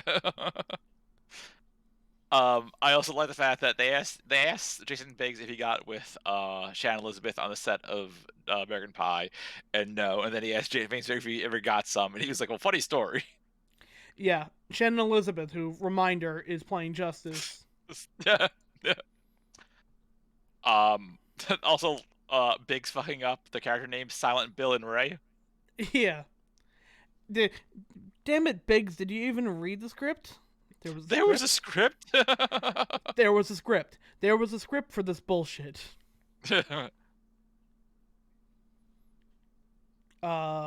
They get taken away. Right. Where Well, yeah. There's a bit that we got. Yeah, because there's a whole lot of the whole gay, the gay huddle. Oh yeah, where Yeah. Biggs apparently in a very self-referential joke, uh, everything Big sees is gay. Right. Why are they doing a gay huddle? Man, why do you gotta call it a gay huddle? Why are you homophobic? I'm not I don't know. homophobic. It's just a gay huddle. Now you're Yeah. gonna tell me the monkey is gay. I don't know if he smoked monkey pole. People. Yeah. So Suzanne takes care of those two Hollywood phonies. Yeah. Yeah. And then as they're getting dragged out of the building, nothing makes me feel dated. Than James Benedict saying, "You guys don't have TVs. Have you ever heard of the WB?" Don't you guys know me? I'm the pie fucker. Well, in prison, you'll be the pie. Ah ha ha. Like, oh my god. Yeah. Um. Well, then we cut to the yeah, Jason and Bob have to go down to film, and we cut to the director who was played by Chris Rock, who is what's the character name, Tom? I know you have this written down. Uh, oh god. Shaka Khan. King. Yeah, Shaka Khan King. Right. Uh, Um. What a weird character because it's a bit Chris Rock, a bit the dude from so Chasing Amy. initially it was supposed to be Quentin Tarantino playing the Oh. director, Ooh. and he couldn't make it again. This is like the third time that Tarantino would go Smith. Yeah, he's So probably they doing got coke or licking toes or doing cocaine off toes. yep. So they got Chris Rock, and it's actually funny if you look at his if you look at the promo poster for Jane Silent Bob Strike Back, it has like all the characters in it. They Yeah. did not reshoot one for Chris Rock. They just took his one from Dogma and pre-pasted it back in. That's fucked. Yeah, there he is. Um. Also, I had no idea that Jamie Kennedy played his assistant. Yep. Malcolm's Most Wanted himself. There are a lot of really great Chris Rock bits here. I can say none of them. Did you spit my coffee? Did you put a book of coffee, drink the book of coffee? And then Banky, the sole creator of Chainsaw, I mean the sole owner of What Man Chronic shows up. He gets braided. He's called a tracer, which is a Call back to throwback to Chasing Amy. Then he tells him that he came up with the idea for with Sesame Street first. It was called NWP. That and the is less Game we said, Award yep, with puppets. the less we say about it from there, the better. Yeah. Um, one of my favorite lines is him going, "Hi, I'm the executive producer," and goes, "Great, can you executive produce me a latte cracker?" A lot of uses of cracker. Just Uh, when the dirty dude like the dirty dude who shows up, just the cracker, cracker, cracker, cracker turning around. it's so Chris Rock. It's like some of my favorite lines from the fucking movie. Unfortunately, I'm cannot say giving you half all of the them. the Edward card for Christmas. I'm gonna hold on I to will. that to I will not hold on to cash that that. one until Wu-Tang Clan. I will regift it to somebody else. Um, so we get my favorite part is when they say, "Well, what's the script?" and he goes, "Here's what I'm gonna do. First, I'm gonna yell action. Then I film the motherfucker.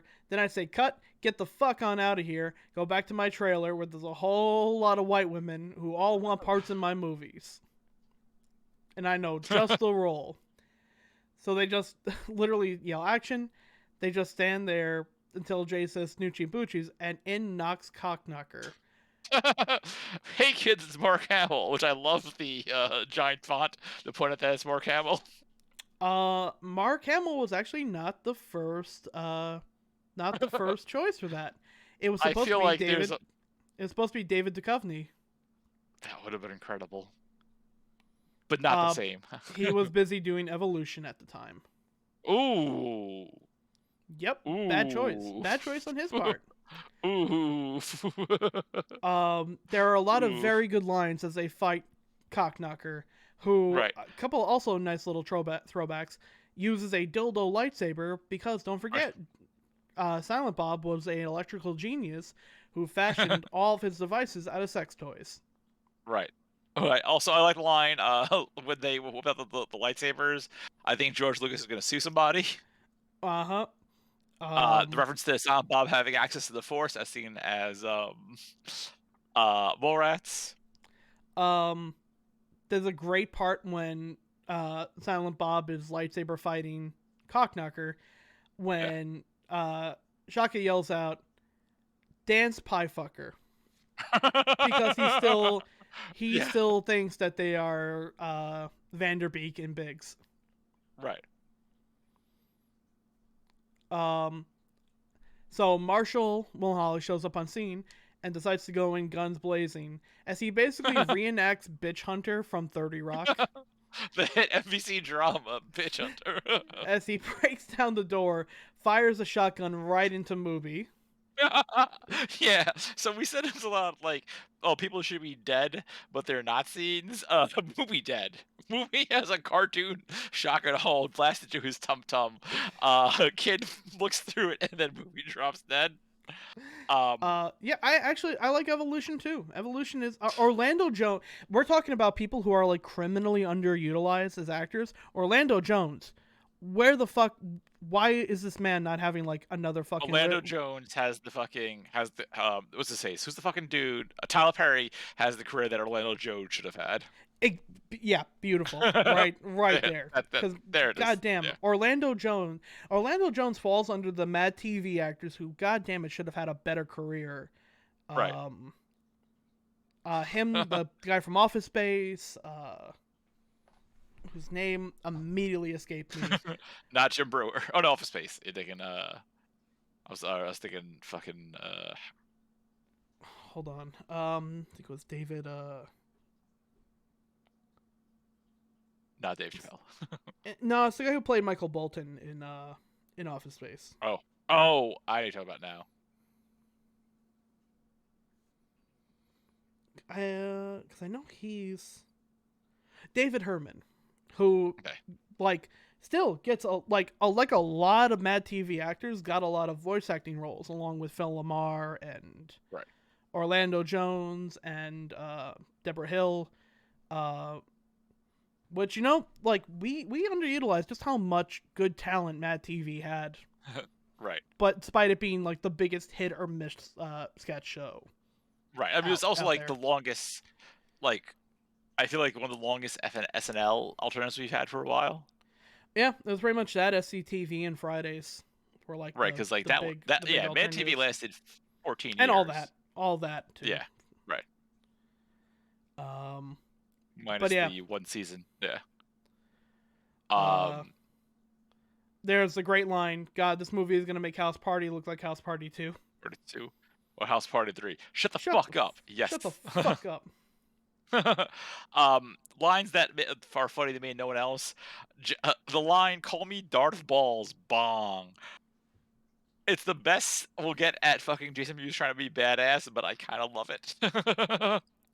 Yeah, it works for me. Just Yeah, all the repeated uses of bong throughout the movie yeah, are very fucking funny. right. Because it would be one day now upgraded with a million white kids screaming "Bing Bong."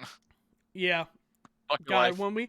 when we went to go see, quick aside, when me and Trevor went to go see No Way Home, Right, I wore my side talk hoodie out there. We got right. so many fucking bing bongs That's while fine we were because like watching you saw it up in up in Yonkers. Yeah, Yonkers is a New York Jason. I'll accept that. yeah. Oh, for sure. Yeah, yeah, Um, a lot of you may have to get bing bong passes taken away. Y'all are yeah, starting to, yeah. y'all are overutilizing it. While you have to be in a proximity. We will be the judges of the bing bong acceptance Right, right. criteria. There. Yeah, Yeah, you're fucking half of the bing bongs also came from Trevor. yeah, that's fine. Trevor, yeah. Yeah, also your area code has to be either 212 646 322 917 or 718. 914 is also get it too. Yeah, we have to sit down and decide what zip codes. Anyway, fuck Um, your life. Uh, um, Mark Hamill losing his hand today. I'm like, oh right, just like Empire, because yep. this is doing Bomb Strike Back. I get things now. Um, I love the Uh, line. The clit is real. It's the female orgasm that is the myth. yep. Uh, when Jay and Bob talk to Banky, the line Right, "Banky Edwards, just a motherfucker we came here to see" is very good. As right. Bob decides to school him for 102 words the Yeah, on the importance of copyright protection and need of notice for transfer to a new medium. right. Um, Banky decides to pay them half. He was about to offer 2/3, but Jay says, "Nah, you said half. You can't take that away." Which is Which incredible. reminds me of McDonald's quarter pounder Right. initially was supposed to be 1/3 a pound of beef, and they focus group tested it between the quarter pounder and the third pounder, and more people said they thought the quarter pounder was more beef because That's one yeah. fourth should have been a bigger number than 1/3. That's how stupid people can be. So Right. Jay is actually with the American norm at that point. Excellent. Uh, I so love that Jay mad at math. Um, so the everyone, lights, yeah. yeah, I'll that go for it. lightsaber scene was very good. Like, despite it being a Kevin Smith movie, that lightsaber scene was actually pretty well choreographed. You know, I had fun. It was well done. Um, the the fucking the girl fight slash shootout, maybe the worst action scene I've seen in a movie in a minute. Yeah, Like the final kick that somehow punts Allie Larder into her teammates and knocks them all out somehow. yeah. Don't question it. It's a bad kick. I know it's a comedy. I'm also just like fucking like overthinking it, but it was not a good kick. Um, so everyone falls in on this sequence. They all start shooting each other. Chris Rock Right. sees crazy crackers with guns, decides to get his black ass the fuck out of here. Right. Uh, Everything comes to the end. Banky Edwards decides to pay them. Justice decides to turn in the jewels, give herself up to get a reduced sentence, Mhm. and narc on her friends. All for Jay, which we still have no idea why she's supposed to like Jay. Right. Uh, She thinks he's sweet, even though. Hmm. yeah, the everything. Right. Um, they they decide to give it a shot. She says, "Will you wait for me?" Jay says, "Will you fuck me when you get out?" They laugh, make out. Jay goes, "Stop evading the question. Will you fuck me when you get out?" Um, I love the Silent Bob, exchange. Silent Bob kisses Suzanne. Yeah. Uh, Hey, you! Stop stealing monkeys. Fuck you. Fair enough. Another NFT. How I feel every time I right click on an NFT. Uh, Will and Holly looks at Banky, goes, "There's a whole lot of loving going on here. Regardless of what you may have heard, I do not kiss guys." He goes, "Play cool, hotshot," which is like you can see Banky laughing, and I think that was just an outtake they decided to keep in because it was a very fucking good line. So Justice goes to jail. Jay and Silent Bob have a lot of money, but they Right. still can't. The movie's still being made, so people are still gonna talk shit on them. So we get the most Or cathartic ass-kicking scene of all time, as Jay and Silent Bob buy a platitude of plane tickets, while Stroke 9 plays, asking how many people want to kick some ass. was that As Jay Stroke and 9? Silent Bob proceed to beat the shit out of at least 3 children and two grown men. It is Stroke 9, yeah. Yeah, the first kid gets his ass kicked. Like, as bad as the fight scene was with, with the girls, which I know sounds sexist, but it's not a good fight scene, just trust me on this. They fucking wallop that fucking child. Like, Jason Mewes kicks that kid, and that kid is probably dead upon impact. Uh-huh. And they beat the shit of at least 3 other people. 3 kids and a priest. A receptionist, Oh, right. quick shop vendor, Yeah. God. 2 Um, children, a priest. it's an impressive body count because, like, up to this point, Jane and Bob have kicked little to no ass. And they kick a But lot here, of ass. I guess their best opponents are children and children and priests, which that makes sense. The most cathartic ass kicking scene of all time. It's just what a fucking power fantasy. Kevin Smith going around beating up people who make fun of him on the internet. So then we get to the actual premiere of the movie, and everyone from the Viewers universe goes to see it at For some reason. the little Leonardo movie Yeah, theater, right, where we get Dante and Randall. Dante played right. by Dame Judi Dench for some reason, That line was incredible. and Randall renewing his restraining order because he's gonna blast the film on the internet. Right. We get a rare scene of two Alyssa, oh god, what's their last name? Uh, Oh, Alyssa and Trish. yeah. It's Joey Alyssa the Jones sisters. Yeah, the Jones Yeah, sisters. We see yeah. Trish from Mallrats Yes. and Alyssa from Chasing Amy, Right. both leaving it and saying, "Well, that was basically dumb male bullshit, but at least Right. it was better than Mallrats." Right. How come they wouldn't make a movie like after that Chasing Amy comic Holden would do? No one wants to see that. Wolf Flanagan and Steve Dave show up. Tell him, Steve Dave, stop They- calling me that. then and then fucking Justice and Will Ferrell walking out there, and Will Ferrell saying it was blunt-tastic, which His genuine happiness upon leaving the theater is so funny to me. Are these handcuffs really necessary? Don't make me shoot you. oh my god. And Uh probably one of the most cathartic endings is Cooper and Banky oh yeah. Yeah. finally coming out and being a couple. Right. Uh, as as Banky starts to ponder his career now being in shambles, uh, and he says he doesn't want to hear about a person who pretends to be Shaft instead of taking Shaft. Jeff. To which Cooper says, "I don't hear you complaining nightly." So good for them. Yes. And then we get the real treat of the movie, which is a performance from the one and only Morris Day in the Time. The motherfucking times. Yeah, the ending is a little jarring just 'cause it's like, oh yeah, they're here now. I was like, okay, sure, why not? Uh, it is just it's a good time. It's a Yeah, it's very much like a throwback to like, hey guys, look, it's blah blah blah, and that's how the movie ends, we also which get would a have been a lot of fitting end.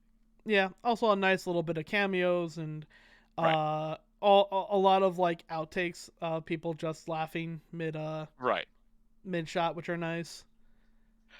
So I watched the credits. I read the credits as I always do. Usual Ken Smith bullshit. Ads for fucking his store, his comic books, his merchandise. There's a weird like, hey guys, we made a bunch of trans jokes, but like trans or gay jokes, but like don't do that in real life, otherwise you're an asshole. And I feel Yeah, like that falls on deaf ears because like you still made a 90-minute gay joke. you also put it literally right next to the no animals were harmed in Right. the Yeah. making of this film, and it's like no Yeah. animals were harmed, also no gays were actually insulted. Yeah. It's like, that's not how that works. The ironic Jane and Bob have left the building line, and then who do we get after the credits? But God herself closing the book on the View to Askew universe as portrayed by Alanis Morissette. Go see Dogma, Uh and huh. that would not be Because the last time we saw Jane Silent Bob. up till now, every time a movie ended, it ended with a Jay and Bob will be Yes, back in Dogma, will be second, back in Chasing right. Amy, will be back in Mhm. um Clerks too. whatever. Yeah, Yeah, it Clerks does 2 not clerk. hardly clerking. Right. Uh, and this one was a uh Jay and Silent Bob have left the building. But also at the same time, we also get the audio clip of Snoogans. What the fuck do you think it means? It means I'm kidding. Oh, that was the sound on the DVD. Oh, that's on the both the version I watched at home and the version I got on Amazon. Oh no, I watched it on DVD, and yeah, the last thing was just the is the what the fuck's the internet? Oh, okay. Yeah, Yeah, no, yeah. we saw different ones then. So while Huh. that line of Jay and Tom Bob have left the building, the audio clip of what do you think it means I'm kidding plays. I Um wonder if they fucking if Kevin Smith George Lucas that itself. he might have. No, cuz Right. I remember it being in like the first VHS that I Oh, had when I that don't, came out. because this is set up to be the final Jane Silent Bob movie. Yeah, Like this was outside intending of this like comics and animated stuff, this would be the last time we saw Jane Silent Bob. yeah, it was supposed to be like the retirement from the Clerks universe, these Right. characters, because he wanted to move on to different things. Right. And that And lasted exactly one movie, 5 years because we get spoilers. Jersey Girl, is that 2013? I mean, sorry, 2003. 2003. Yep. Yes, and then Clerks 2 in 2006. Yeah. And again, one of the reasons why Clerks 2 existed is because it was kind of used to help get Muse into rehab. Right. Um, by saying, "I will make another film for us." Right. Which he did, and I don't think Muse stayed sober. So he fought with it for a while. Yeah. Yeah. I believe the when he actually kicked drugs was 2000 and he kicked them in 2005 when Right. Clerks 2 came out. Kicked them for a solid 3 years, had a relapse in 2009, and then in early 2010 went sober and hasn't gone back. Yeah.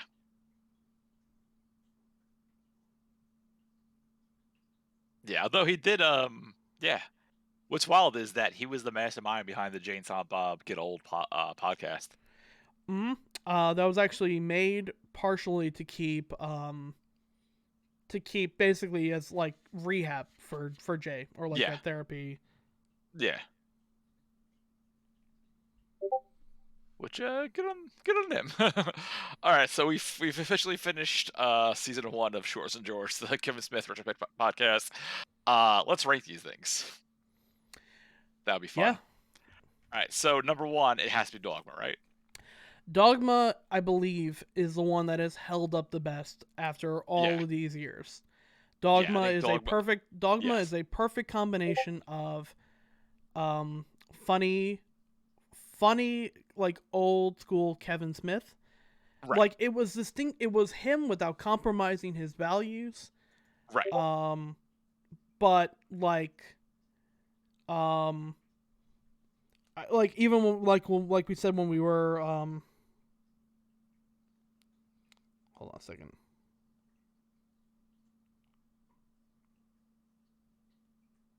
Going on. What's up Um with that?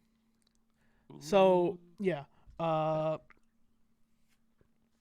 Mallrats, like we had said, was like him trying to, wasn't really, it was his writing, but it didn't really feel like it. It felt very phoned Right. in. This was like a perfect Yeah. combination of his authorship with Right. Clerks It's him. It's him like just getting it right off the bat. while still Wait, I'm having sorry. Hollywood Yeah. on his side. Right. Yeah. So I'd say Dogma within Clerks number 2.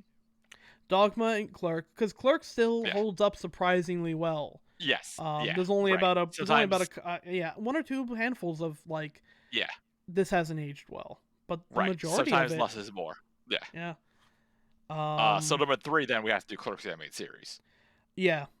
because again, same issue with Clerks where not all of it has aged well, but when it hits, it hits. There are so little parts of that show where I don't feel Right. it did good. That's the It's ugliest so Spawn I've ever seen. That's the ugliest Spawn I've ever seen. like even the least memorable parts of the animated series are still very funny and still Right. unbelievably quotable. Yes. Um, so yeah, So, yeah. Dogma, Clerks, the animated series. Series. Right. I think after that would have to be probably Chasing Amy. Hmm. So here's where we have to discuss because I would say Jane Silent Bob Strike Back Mm. because like on one hand, Chasing Amy is a smarter film and Joey Lawrence acts her ass off. On the other hand, Jane Silent Bob Strike Back isn't as biphobic, but also it is super fucking it is super homophobic. So yeah, you know what? Upon further section, I'll give it Chasing Amy. I feel I feel like without Chasing Amy, there wouldn't be a Jay and Silent Bob Strike Back, and I feel like without a Jay and Silent Bob Strike Back to tie everything together, Right. there, I Okay. like, I feel like like both movies get eyes on Smith for completely different reasons. So with Chasing Amy at number 4. Now, do we count Tusk? Is the next question. The movie we watched this Um, year. we watched it. I Yes, am it's not. Kevin Smith. I don't know if I'd put it on. If we're talking purely Phase One, then no. Right. But I will say Tusk is like, Because if we were doing a list, I would say this is where Tusk goes in. yeah, yeah. It's not a bad movie, not Right. his best movie, but it's a very niche movie. And sometimes if you Right. do niche right, Right. that's all you need to do. And now then I'd say Jane Silent Bob Strikes Back because again, Yeah. yeah, it's funny as there's some funny stuff in there, but it makes zero sense unless you've seen 4 of the movies. And Um. either See, way, film. it's also just not a good. It's not a good movie. It's just a bunch of funny inside jokes. It's a fun movie. It's not a Yes, good movie. It's a fun movie. yes. And you know what? And then Sometimes just kind of having fun, fucking around is also perfectly okay. yeah, then Mallrats. I'd say the worst out of it, which we're hurt to say. Then Mallrats, as far as Phase 1 goes, Yep. it's I not would say aged well. A lot of great things in it. Mallrats is the weakest of the movies Yeah, by far. It is still a fun movie. It is still a very, um, it's still a very like I will sit down and watch Mallrats and have a good time, but it's kind of clear at that point that he lost authorship. yeah, Um, it definitely felt phoned in. mhm, The strongest parts of it weren't the writing; it was the acting.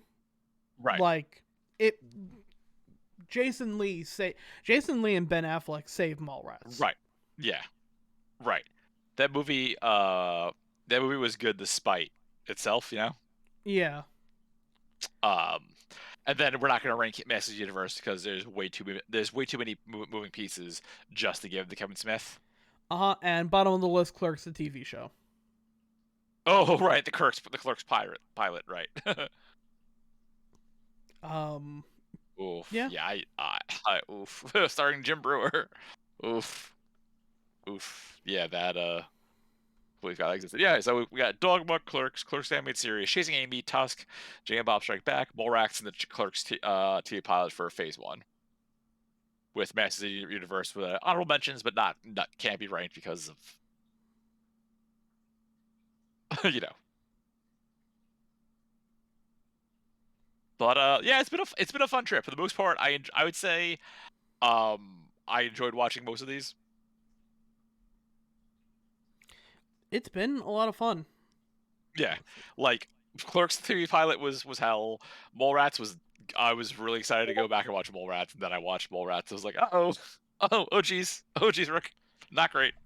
Um, so like when we came up with this, aside from the stupid name, we kind of wanted to go back and see how the media that really shaped us Right, holds up, because I don't really feel like a lot of people sit back and do that and say, you know what, you know, I think we kind of like have our favorite films and we sit back, we watch them periodically, but we don't like sit back and go through the entire catalog, both the good and the bad.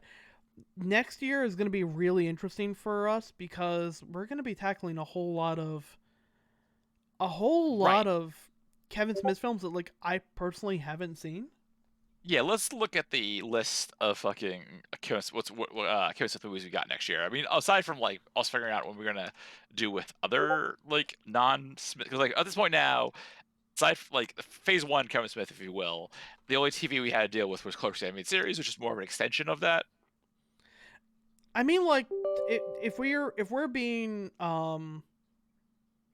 there is a fair amount of TV that we didn't really get into. Right. We also One like if second. we're doing it like when we do this in order, it's not even in there yet. Yeah. So we had stuff like Degrassi that we didn't touch. Right. Um, The grass is also like mid 2000s. We're still like in theory, with the exception of like Tusk and He-Man, we just broke into the 2000s. mhm. Yeah, Also, so like if you hear something that sounds like Final Fantasy 14, that is me setting up in queue, uh, because my raid group was nice enough to push raid back until I got out of this. So I have to start logging in now to be able because to get in an hour right, later. So yeah. sorry if you heard that. Unfortunately, there's no way to not get it caught up. Uh, Okay, so I'm trying to find his filmography. All right, so yeah, so we are now with Jane Silent what Bob Strikes Back that brings us to 2000s. Here's what we have the list of. Next would be Jersey Girl in 2004, which oh boy, I've never seen that, and I know it's universally despised. Clerks 2, which I did see, which is why Trevor's coming up for that one. Zack and Miri makes a porno, which I also saw, and I have like indifferent feeling towards it. so Cop I have not seen Zack and Miri make a porno. Okay. Cop Out, which that's gonna be that's gonna be a talk. I have heard about the filming of it. I have not seen it. It's perfectly generic.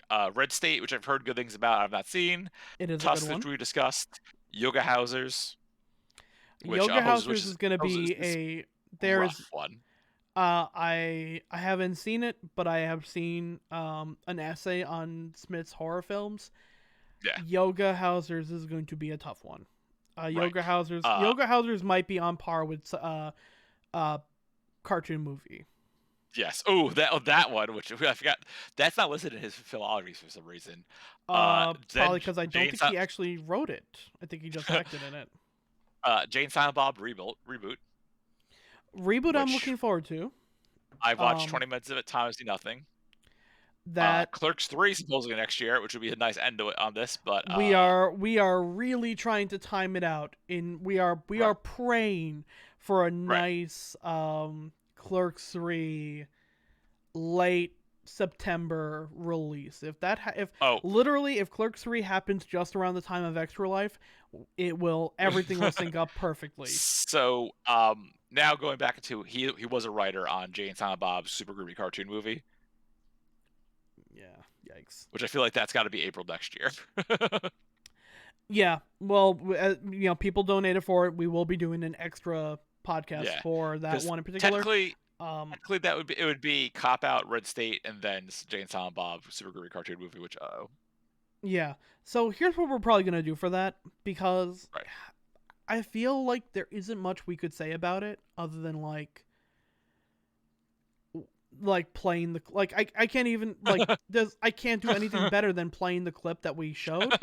So what you guys might get for that, because I also want to try some different content formatting rather than just a podcast. For that one, me and Chris might actually watch it Watch. together and record our live reactions to it. It's right, Because right. That's gonna be a groovy Discord party, right? yeah, because here's the thing, it's free. You do not have to pay money to watch. If you have Amazon, I don't even think you need Prime. I think as long as you have Amazon movie viewer, uh it is free with IMDb. Free with ads, care of IMDb TV. So you do not actually have to pay a cent to watch it. Cool. So Good.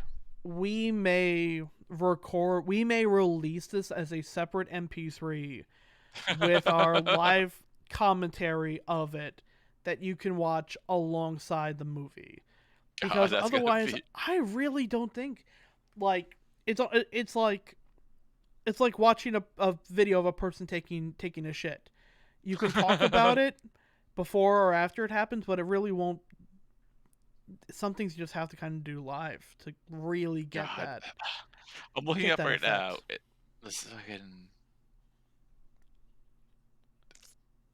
God, this is Albert Pavia. Like a shitters.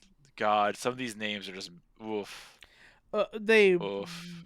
got paid like they should not. No, people with any degree of talent should not be in that movie. Right. Like Um. I can't emphasize this enough. I've watched every fucking bad thing under the sun, Fucking yeah! Look at this cast. and I It's Muse and Smith, obviously. Eliza Duckus, then noted anti-vaxxer Tara Strong, Ralph Garman, Neil Gaiman, John Lovitz for some reason. John fucking Lovitz. It's 64 fucking minutes. That's gonna. I made it 10. I made it 10 minutes through it before I'm like, I actively have to step away from this. It's fucking killing me. Stanley's in this shit. Kevin Conroy's in it. This is oh no. Oh, this is gonna be. Uh.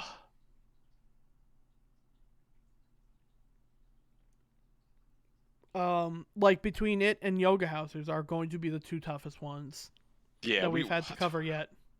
that's gonna be back to back, isn't it? Because let's see. Season So one, so season one is the good times. right. Season two is gonna be the rough times. Right, so in theory, we have Jersey Girl in January, which, starting off the new year, might have sent the Jersey on the wrong foot. Then Clerks 2, which is gonna be, it's gonna be rough. Like, I know there's some good nuggets in that movie, but there's also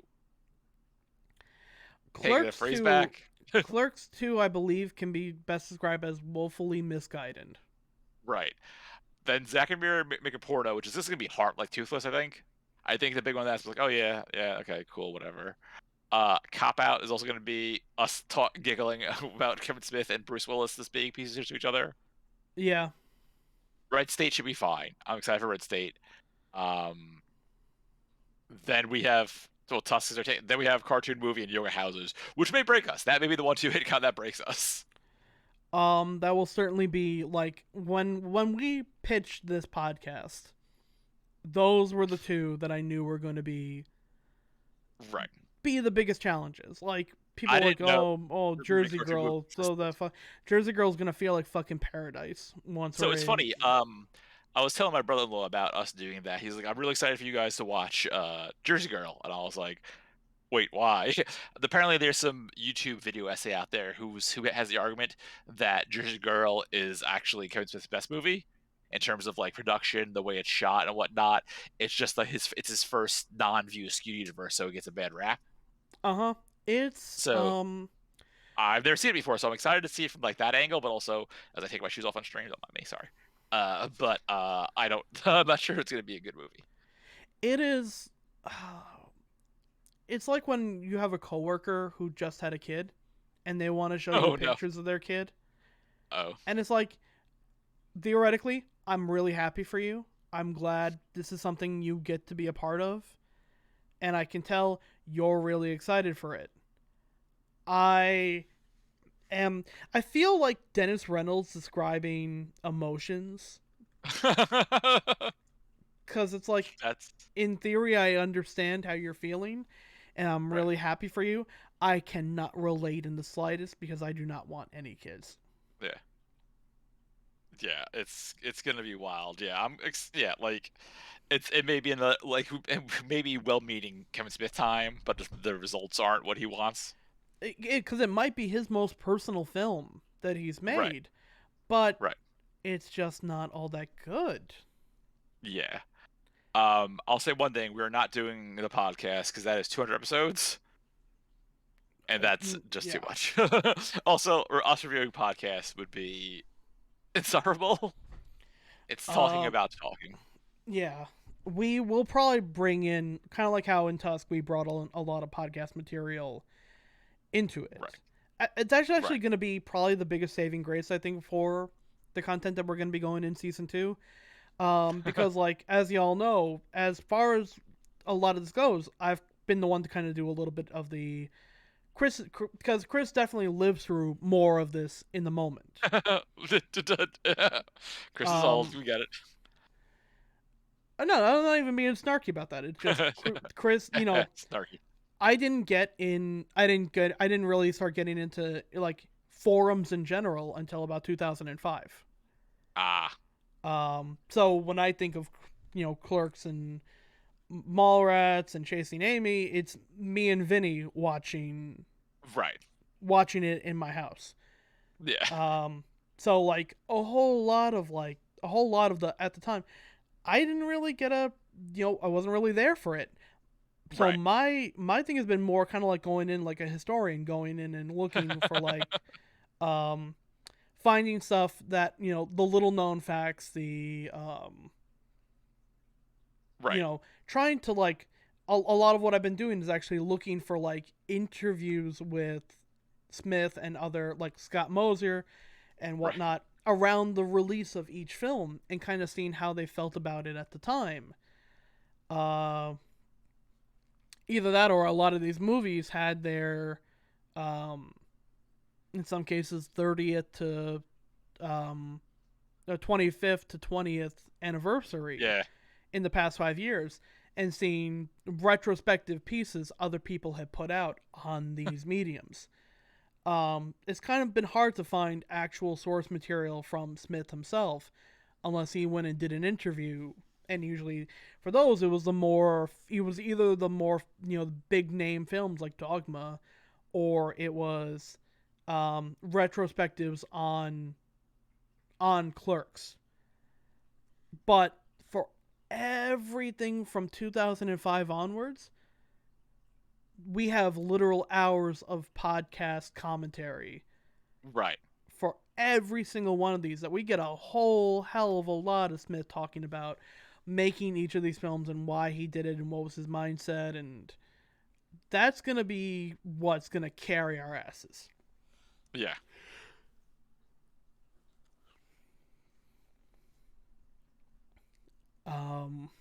But that being said, like, it's been a fun trip through nostalgia, and don't think that once we're done that this podcast is going to end, because I'm already looking at other pieces of media that like I would we could love I would we love could to keep.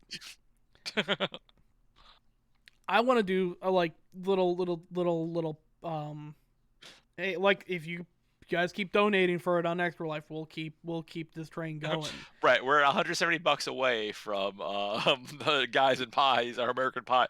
So let's plot that right now. So Guys and Pies, if this happens, are we gonna do it like same Kevin Smith like style, or we sit down there and talk I it about a movie, it's or worked it's worked so far. Um, right? But here's the thing we got worries about the American Pie. So American Pie, there's a bunch of those, right? uh, if possible, I'd like to keep it to the main films, Okay, none okay, of the Bandcamp or the because shit with I Stifler's just yeah, brother. I just googled so the core series is American Pie, AP2, American Wedding, and American Reunion. Yep. Then you have APP Bandcamp, APP The Naked Mile, APP Beta House, APP The Book of Love, and APP Girls Rules. Yeah, so unfortunately, those kind of fall under the same shit that happened to National Lampoon when like the Van Wilder movies were Yes. made. It's the same group of people. Yeah, Amanda APP. screaming, APP to wedding only. Um, so also Tom, here's a little fun fact. So okay, American Pie OG opens in '99. AP2 opens in 2001, which makes sense. 2-year gap. That movie made a lot of money. Yeah. American Wedding was 2003. This Yep. is where things get wild. So that's like a good trilogy, right? That's It was fine. supposed to be. Wedding was supposed to be a little like we've moved Right, on from our high school days. right. Then because God is dead, 2005 is Bandcamp. 2006 is the Make It Mile. 2007 All of is those Beta House. all of those 2009, completely different team, completely right? different team. The only person that I 2009. think the only person that I think they got in for all those was Eugene Levy because he Oh, had nothing Tom, fucking oh else to Tom. do. So Wikipedia actually has a fun little flowchart of who appears in one.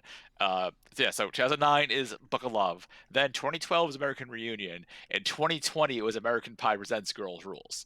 So you're probably saying, okay, who are so the core cast: Biggs, Hannigan, Scott, uh, Levy, John Cho, Jennifer Coolidge. They're the ones who appear in the big four. Although Chris Klein comes back, and Harry would come back for Reunion. Mhm. So Bandcamp, Levy's in everything but Girls Rules for obvious reasons. He's dead. Whoever the hell Chris Owen is in both Reunion and Bandcamp. Uh, Ozspraker. Yeah, and then they're aside from Owens and Levy are the only pre-established characters to appear in the Bandcamp series. I think they also had the Shermanator show up in them for some reason. Um, I need a real name because I see Sifler, the MILF, I completely forget what his actual name is. because no, I'm only seeing Eugene Levy and Chris Owens. So Chuck Sherman, yeah, okay. It's if I'm gonna say Chris Sherman is probably the Shermanizer is only in Bandcamp. Okay, yeah. Yeah. But yeah, that was an entire group of them made like they're like to me it has to have the involvement of the of the Weiss family Bangs got the or fuck Bangs got the fuck out. yeah, which is wild because like that was like it felt like Eugene Levy's swan song, and then Schitt's Right. Creek happened, which was his son. Right. Wait, no, Also, I think he's wait, Eugene Levy's still alive. Who am I thinking of? yeah, about to say Eugene Levy is still very much alive. Yeah, who the fuck am I thinking of then? Uh, I don't actually know Another fuck. anyone in It's someone who looks American Pie. vaguely like Eugene Levy, but it's not Eugene Levy. You may be thinking of Harold Ramis. Yes, yeah, thank you. Harold Ramis is who I'm thinking of. Okay. Is it bad that my mind went to Jewish big eyebrows and glasses? There we go. We got it. Okay, yeah. Yeah. So we could do. Yeah. Okay. So yeah, yeah. Join us in 2024 for Snarks Creek. We sit down and watch all of Schitt's Creek. I've been meaning to watch that. I've heard such like Um, fucking phenomenal things. yeah, you and me are the last two people who haven't watched that. I got like 4 episodes in, and it's very good. So I had this talk last night because my friend Kevin was in town. I went out with Ray, and Ray was like, "Oh," and they were talking about Letterkenny, which, Hmm. as far as I know, is a neat show. Yep. Here's the problem, and like this is typecasting, but I have to gotta say it. Both Schitt's Creek and Letterkenny feel like, oh, it's always sunny, but you know, and Fair. like if I wanna watch It's Always Sunny, but why not just watch It's Always Sunny? So the only reason why I really want to get it more into Schitt's Creek is because Yeah. I grew up. My dad got me into it as much as like old school SNL was going on. Uh, Mhm. Canada's SCTV, Second ETV. City, The minute you said Canada, I knew exactly where you're going with this. Second City Television, Yes. was like my dad recorded a fucking ton of them from when he was younger, and like the ensemble from SCTV has like some of my favorite actors of all time in it. John Yes. Candy, Catherine O'Hara, Eugene Right. Levy, Rick Moranis, Hal Ramis, Rick Martin Moranis, Hal Short. Ramis, Martin Short before he went to SNL, Right. Joe Flaherty, like so these are some of these actors are so fucking funny in it, Right. and I always like seeing like them all coming back. So as soon as I heard like main cast of Schitt's Creek is Yeah. Catherine O'Hara and Levy, I'm Yeah. like, okay, yep, this is Right. an SCTV Oh yeah, reunion. I know it's super good. It's just a matter of like we gotta yeah Yeah. we got yeah we gotta. So what is our dream like our dream cast? Got a dream cast podcast? Get it? See what I did there? Because like I Man, don't like truth be told, like I have no desire to do it like a game. Like I know we're primarily a gaming space. I have no desire to do a gaming podcast. I feel like we do that already enough Right? Yeah. Right. because we're It's kind already of what like we yeah. half talking, half playing to begin with. Right. Yeah. Um, Between like any time more of us to sit here and talk. Also, I've like, really there's so many in better gaming podcasts out there between like fucking like Retronauts, um, fucking whatever the fucking Jason Shear's Giant on these days. Bomb. Giant Bomb, Beast, yeah, and like Giant Bomb, I also listen to because like, but because they're funny. Fun fact, actually, a friend of mine just is their newest member. Oh shit, good on them. I kind of fell Jess. off the Beast. Okay. Yeah, Jess, who just joined Giant Bomb, is one of New York's own Voidburger. So, Oh nice. Yeah, I hooray! kind of fell off the Beast cast after all the Oh yeah, yeah. So yeah, it's yeah. I fell off because it's done because Carvella and Vinny and Navarro left Yeah.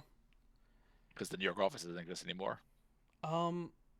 So, like, honestly, my ideal kind of podcast is something like this. It's something that like Right. I- I'm actually really excited Mm. to get to get the podcast that you all paid for Right. Extra Life off the ground, which Right. I is gonna start off as Andy and Jay Chef Oh, explaining the to me and Trevor right. the history of Hololive. Yeah, we gotta figure out what that actually is because like I thought So we were here, arguing it was gonna be Andy to summon you two, or like Andy's just gonna take one of us once a week, like once a month, and discuss who's like he'll just like a different topic with a different stockbroker, if you will. yeah. So Andy has a format in mind, Okay. but also like once that's done, what I'm actually thinking is because we have so many people in Snark Exchange who have Right.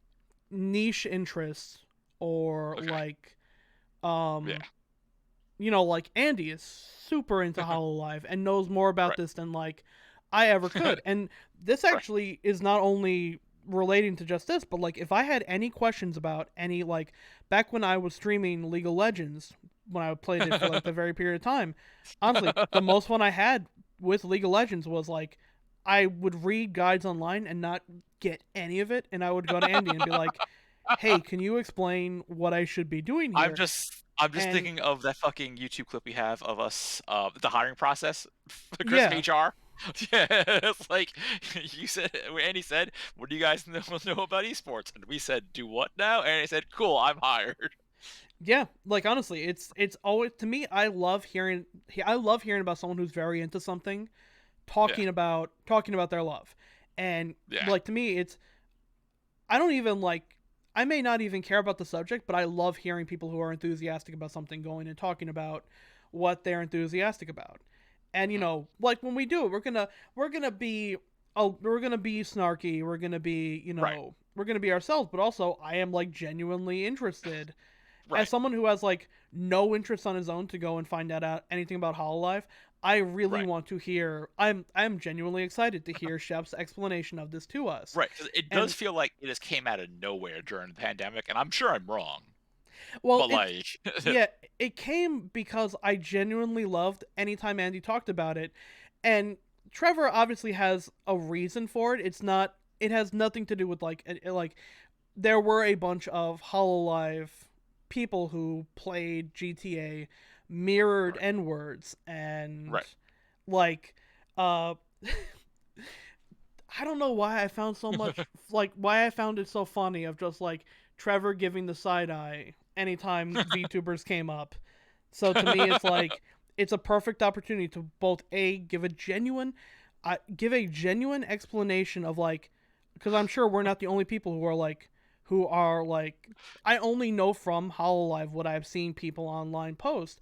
And part of right, me is genuinely curious and would like to know how did this start? Where did this come from? Who are the big right. names? And where how did this get to be the like? I remember talking with Chef about this, and literally he said something to the effect of, "Oh well, if we're only going to do Hololive, I'm going to have to limit it to that because there's also this, and this." And I'm like, perfect. That's like exactly what I want to hear. And to me, I don't know. I get excited by people getting excited about their hobbies, and Yeah, jokes aside, VTuber jokes aside and whatnot, I am right. genuinely fucking excited to listen to that. And Yeah, that's gonna be a fun talk. um, and I feel like this is like I feel like everyone in Snark has something like that. That like a foot in a niche hobby, air horn. Oh, hold on. Get the air horn out. That we would all love to like I kind of the name I've been kicking around in my mind is Splaincast, where a member of the New York Snark Exchange explains their hobby or their interest for 2 to 3 hours to one or two or more members who may have no idea about it. Right. Like a hobby. Yeah. God. Yeah, Chef is talking Give you. about that right now with like Destiny 2 lore. I, you know, I'm thinking of one where like I try and explain FF14, the history of Oh. FF14, to WoW head Chris here. WoW had Chris has not touched WoW since last All summer. right, Although Blizzard, noted Blizzard, I have no idea. confusionist. Yeah. Sometimes still only plays Hearthstone kind of these days. Chris came Um, real close to dropping $400 on a Jada Pride War statue. Chris. Also, but yeah, I like talking down my Overwatch, my Blizzard shit as if you can't see my Warcraft pillow and my Babs Tar Overwatch print behind me as I sit in my Overwatch chair. well, I mean, I feel like I that's mean, more of a Babstar I'm thing than anything. yeah. I mean, it's Babs Charge drawing Tracer, which that demographs a picture of me doing this. Um, Exactly. Um, I'm excited for when I have to explain Fortnite because that's gonna be like 9 hours of content because you'll have to play Fortnite with me. yeah, like exactly. Like to me, the kind of like perfect podcast is you you have to sit down and listen to me talk about different kinds of jumping spider facts for fucking Whoa, 2 hours. that's a you and Ray one. me, me, me, Trevor, and Andy will be the fucking the bushes with flamethrowers.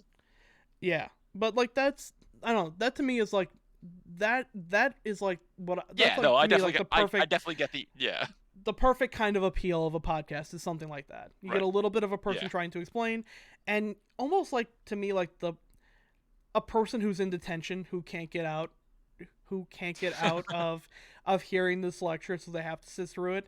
That is Right. just like a level of funny to me that's always like been Yeah. really funny to me. I do. So here's my question, and like I'm not expecting an answer tonight. Do we continue doing this on Twitch, or do we start like looking into Audacity and like actual like programs to start making this like I mean, I podcast have content? Adobe Premiere. Um, Right. we may.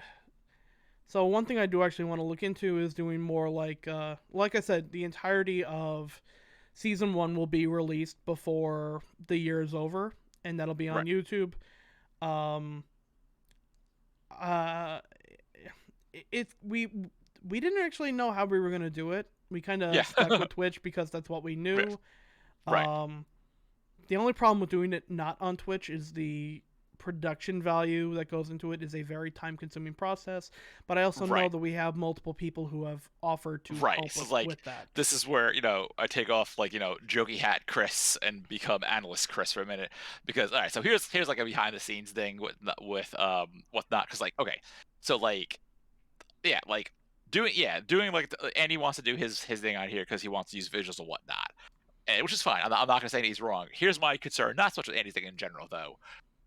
Like if you wanted to like prepare like what's Twitch gonna allow us to do and what's gonna get us in trouble and what can we do that's like feasible like on a live podcast. Like if we do something like let's take the hobby podcast and I want to talk about let's already say Critical Role.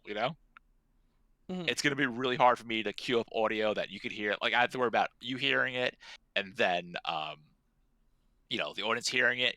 Whereas if we do like offline Audacity and upload it on YouTube or like Anchor or Apple Podcasts, we have time to edit it and like get it out there. So it's more time consuming, but there's less like live on the spot stuff I have to worry about.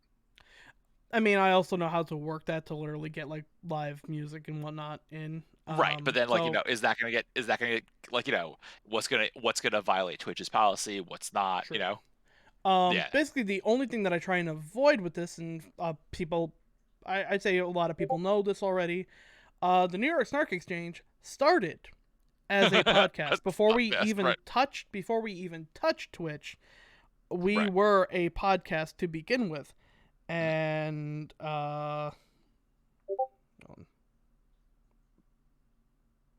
Ooh. Dun, dun, dun. Because again, right now I'm perfectly fine keeping Shorts and Jorts on Twitch and then tossing it on YouTube. Because again, like this has a finite ending. We can only do so much Kevin Smith stuff. yeah. But then Um, also you have to think about not to get into the fucking branding things. Sticking to Twitch makes this, it's hard to discoverability is the key thing, and we can only be on live. We can only be live at Twitch X amount of times a week. Whereas something with an active YouTube channel or a podcast, that's always going to be active. People can just find that at any given time. I think if we can get a production line in order, we would Yeah. be able to do. That's why I kind of want to experiment with how it goes with the offline recordings and Right. whatnot. Mhm. Because as someone who's worked in both YouTube, podcasting, and Twitch is Right. great because because all of it is prep work beforehand, and when you do 2 hours worth of stuff, you have 2 hours worth of content. An Right. hour of offline YouTube Let's Play content is about Right. 20 hours of work for Oh, 1 hour of right. Yeah, content. for sure. And I mean, podcasting yeah. is about 5 hours of work for 1 hour of Right. content. I mean, also we're also like a team of five, so we could definitely like figure out what we need to do versus whatnot, and then also like hopefully next year things gonna be a little less chaotic. Yeah, we're Yeah, actually we'll reveal more about that in time. But one yeah, thing we're actually trying to do is potentially cut down on yeah, the amount of time we're online. Maybe do more stuff on our own channels, because right now we're yeah. doing 6 days a week, and God, Right. we can't begin to tell you Yeah. how much we appreciate everyone who sticks with us for Yes. literally all Yes. the time. Right. Uh, we also would like to get more concise streams. Um, go for. Right now we're doing a lot of quantity, Right. and quality is variable, and that's Right. from every. I've had some streams where I look at it and I'm like, damn, I wish I had more time and could have made this Right. a tighter hour. Also, like, Snark has existed in its current like form for like what 3 years, 3 4 years now. Like when Trevor joined, what 2019, Yeah. right? Yeah, so 2019. Yeah, so we've been doing our current version for about 3 years, and like it's time to spice things up. Like like it's like you can't, especially in content creation, you can't say the same. You have to change things up. And Tom and I had like a random conversation about it last time we did Shorts and Jorts. So like if it is the first time Ray, Trevor, and to Andy hear about it, it's something personal. Tom and I were just like talking like, oh yeah, we'll revisit it. And like now that we have a break coming up, the holidays coming up, we need to like still that sometimes sit down and actually talk about this kind of thing. Yep. Um. So we may be doing stuff like, instead of one night, each one of us doing one night, we may start doing more Right. collaborative stuff. Yes. Yeah. Uh. Because We'll see though. yeah, yeah. We're We see still like kind of like up in still it's kind one of of up those in the air things. about it. Yeah, we have to sit down, look at schedules, look at what we want to do, like pitch ideas, just try to, try something new out. Because like, it's funny, like, as I remember, like, we did that survey a few years ago, and people like, oh, we want more AAA gaming and whatnot. And like, we tried that, that was 2019. And like, the numbers were kind of shit because everyone was doing AAA gaming. But then, and I have the numbers that match up. You look at Trevor and I doing Resident Evil 5, a game that's like a decade old, and like, it was a lot of fun, minus like the super frustrating parts. But B, people came out, they were having a good time. It's like, okay, so like, what would we learn from that? Yep. Was it because Uh. it was us as being goons? Was it Trevor's kick-ass videos, or was it like people come out here because they know, okay, well, I'm getting two snark guys out tonight, so it's not going to be boring. It's going to be a lot of and it's like cooperative, so it's not just one of us playing a game, one of us talking type of thing. Yeah. I do have to cut the short though because I am being Yeah. summoned. So Oh, it is the 3 hour mark. yeah. Okay, so I'll wrap it up. So Thanks for came out tonight. yeah. Go for it. Yeah, thank you if they want to come out tonight. This was a lot of fun. This was the first season was really cool. We look forward to doing more next month. We're back tomorrow 8 p.m. with Trevor's Holiday Hell, and then catch Tom and I are back on Thursday throughout the day. We're a 12-hour Jingle Hell marathon. I believe Andy's kicking that off. If I'm wrong, feel free to correct me. I'll Yep. be in there for some stuff with Ray and some street fights around 7 o'clock is my Street Fighter time. Yeah, you guys will be coming on Yeah, around 6 or 7. We yeah, should I have think a for yeah, schedule out. We should have a schedule yeah, out in a day or so. But yeah, right now, as of right now, we're already at $530, so we have hit yes, our yeah, first goal for right, the for the marathon, and we ain't even at the big days yet. So right. thank And you all so remember, much. $700 gets us guys and pies. Yep. So yeah, just quickly echoing what Chris has said, it's been a great year. I've actually had a lot of fun doing this podcast, researching, looking up a lot of stuff. It's given me definite ideas for what I want to continue to do in the future, and we look forward to doing this with you and for you. Not looking forward as much to the content, but we're all Right. going to get through It's this together. And God, if I had yes. a nickel for every time I said that during this pandemic. We are going to throw a raid over to I Am Brandon, who is currently doing some Clock Tower, one of my favorite game series. We will be back tomorrow. Until then, thank you all for your donations so far. All this will be going to the American Foundation for Suicide Prevention as part of Jingle Hells. Thank you so much. Fuck cops. Joe Biden, cancel the student get us our fucking money, and we'll give you a big old kiss. See ya. Yes. Byron, more simmies. All right, raid wins through.